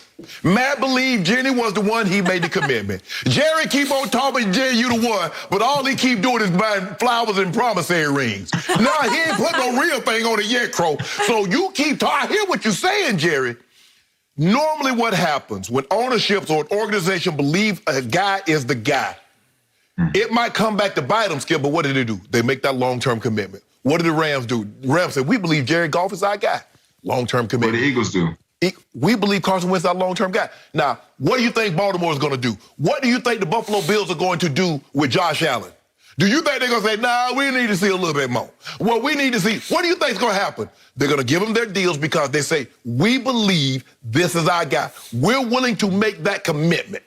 Well, Jerry, you keep saying you want to make that commitment, but every time, Dak come up there and he done told all his friends, tonight Jerry gonna propose to me. I will get that ring. They tell the girls, I think this gonna be the night. He playing something special. Yep. You get to the house, it's all dark. You don't realize he got the power cut off. That's what the lights are out. He ain't about to propose to you. Ain't no rose petals everywhere. So Dak has all the leverage, and Jerry gonna have to break bread sooner or later. But he always could have this play, Skip. He could just let him test the market and see what he worth. What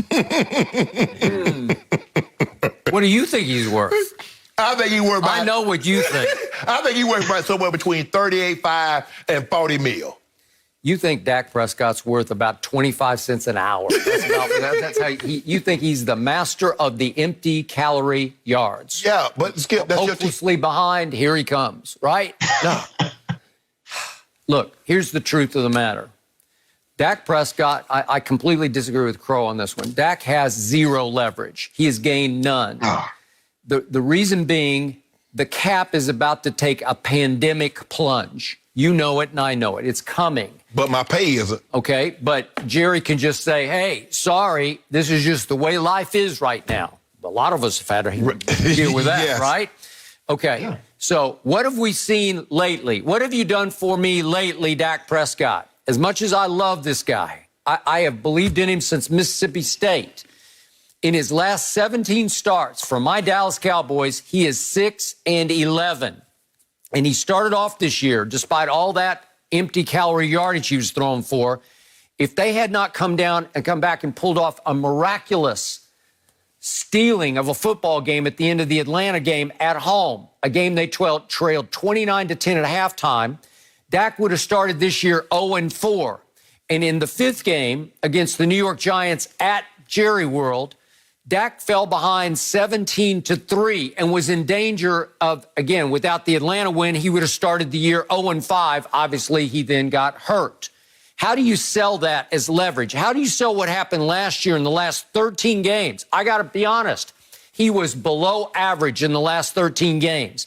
On the road last year in these big games at New Orleans against Teddy Bridgewater, his offense put up 10 points. On the road against Tom Brady in New England, his offense put up 9 points. At Philly, game of the year, sink or swim in the division, offense put up 9 points, and he wasn't very good. What am I supposed to do with all that? They fell hopelessly behind against the Green Bay Packers at home and the Jets on the road and Buffalo on Thanksgiving, at Chicago, hopelessly behind. And you kept telling me, Dak get the football? Yeah, he got the football a lot.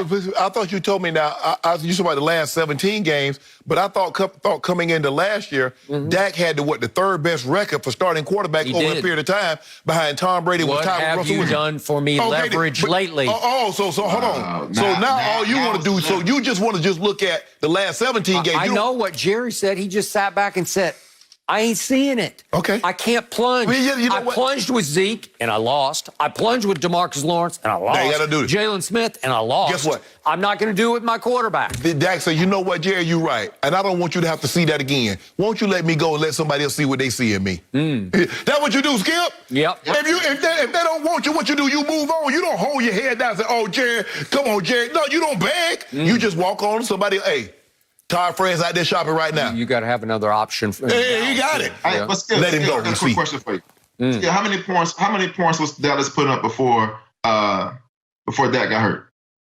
Before Dak got hurt. Yeah. Well, they were falling. What's the offense averaging? Okay, they were behind at Seattle 30 to 15. No. They were behind Atlanta 29 to 10. I didn't ask that. Behind Cleveland. Hey, points? remember the Cleveland game at Jerry World? They fell behind 41 to 14 going to the fourth quarter. Yes, they did. I don't care what the final score was because they were hopelessly out of all those games. Hold on. Who gave up 41 points, though, Skip?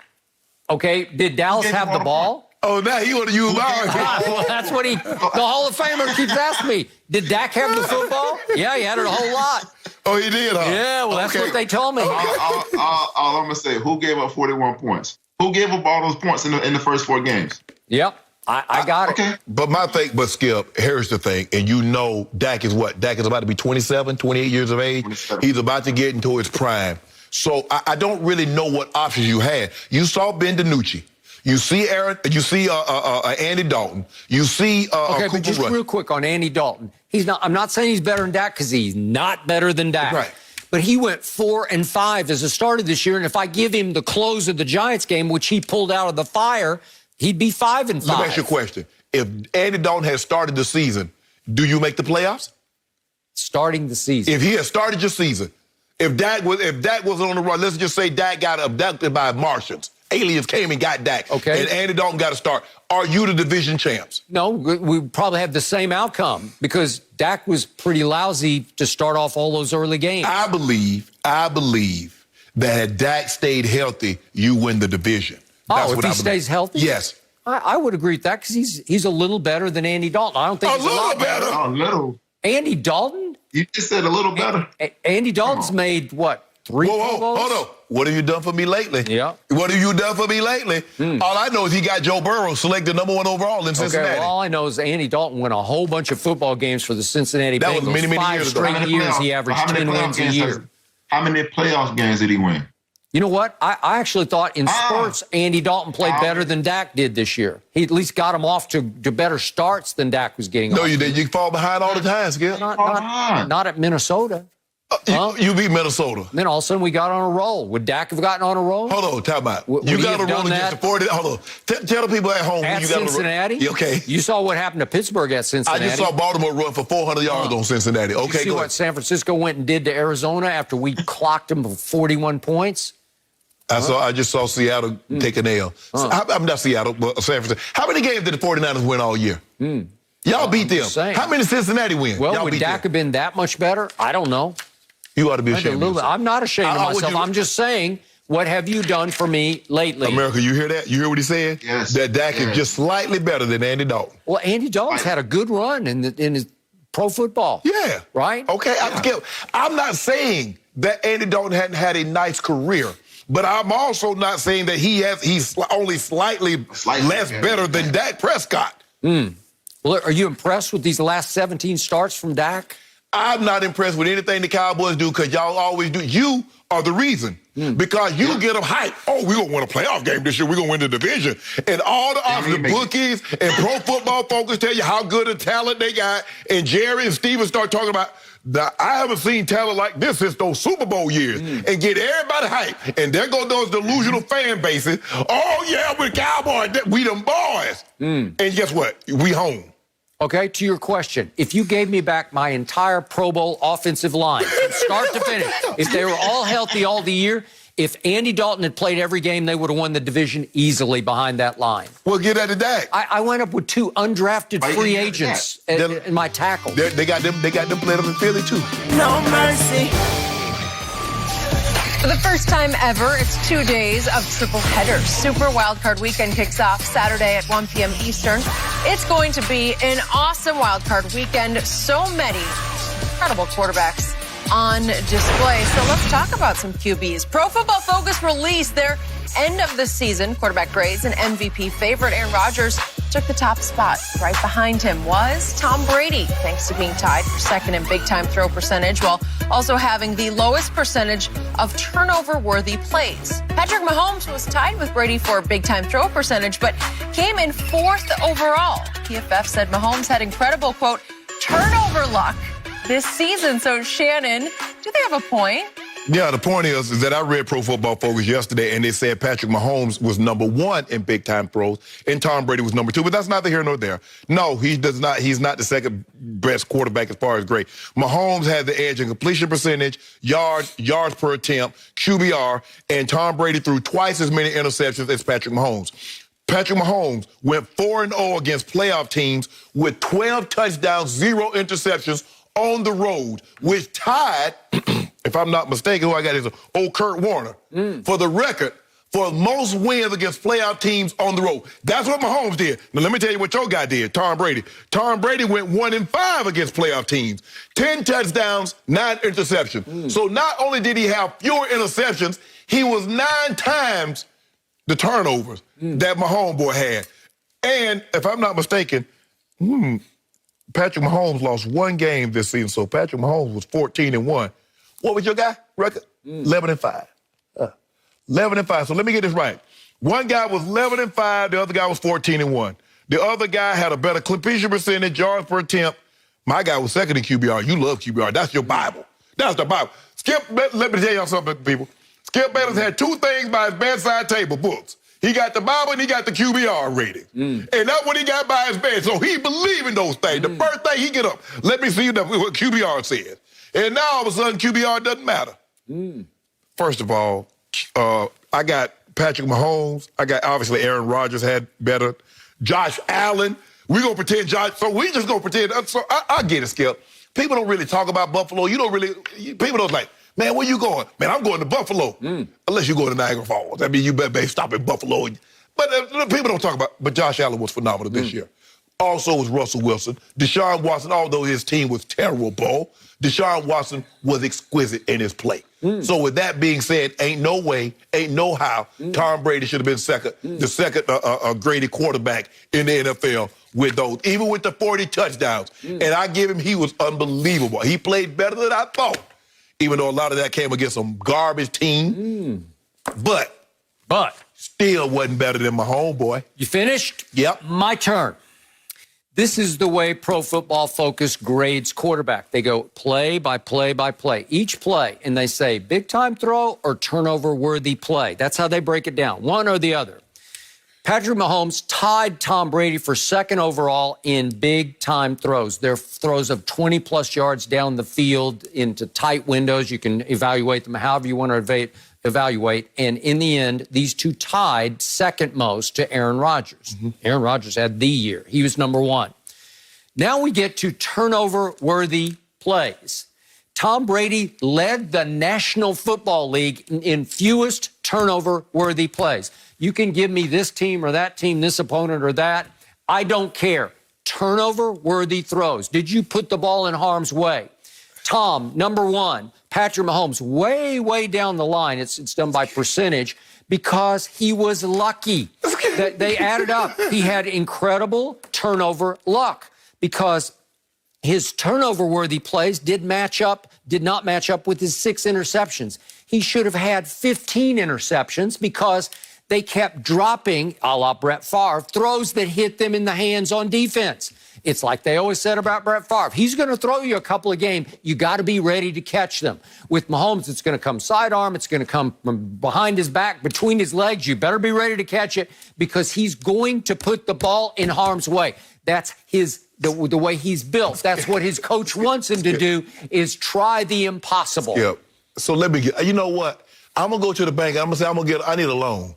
I say, because I've had some very good money-making jobs. They're going to say, Mr. Sharp, how much money do you have? I don't want to hear about no money-making jobs.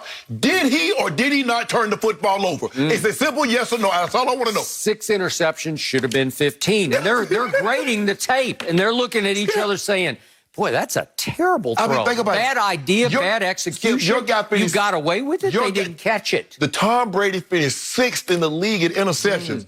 Josh Allen had fewer. Mahomes, obviously Aaron Rodgers had fewer.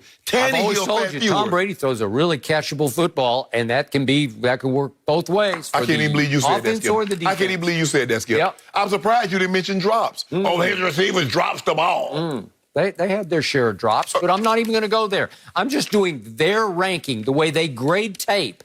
They break it right down for you, and it's as clear as day to them that Tom Brady had a better overall year than Patrick Mahomes, 2nd to 4th in the ratings. Skip, the only thing he threw more touchdowns, but he had more pass attempts.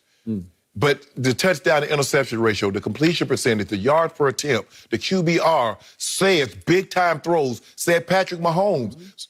It's okay.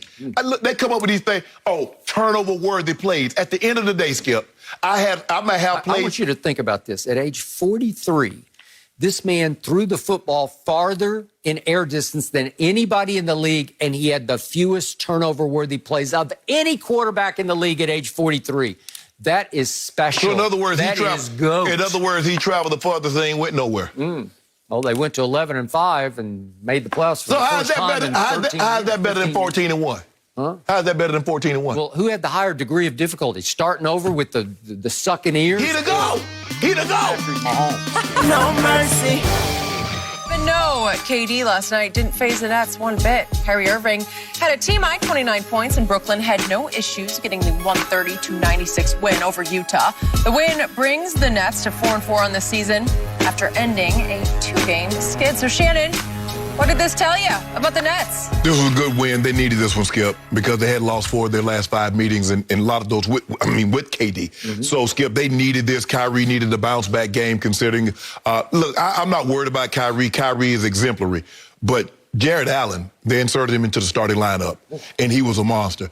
He took apart Rudy Gobert. He did. He made him great poop 19 and 18 rebounds. and blocked him at the rim Maybe twice. Shaq is right. Gobert is way overrated, right? It's evolution.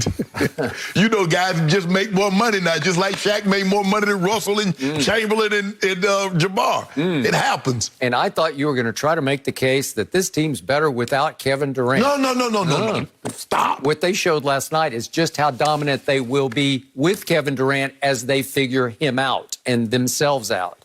Because Karis LeVert came off the bench again last night and gave you 24 big ones, and then that was that. The biggest thing they did, they put Jared Allen in the starting lineup. I know DeAndre Jordan, that's KD's and Kyrie's boy, but Skip, this kid is where it's at. He is. Agreed. And they're just getting started. Guys, good stuff today. That is it for Undisputed. We'll be back at the same time tomorrow morning. Have a great day, everyone.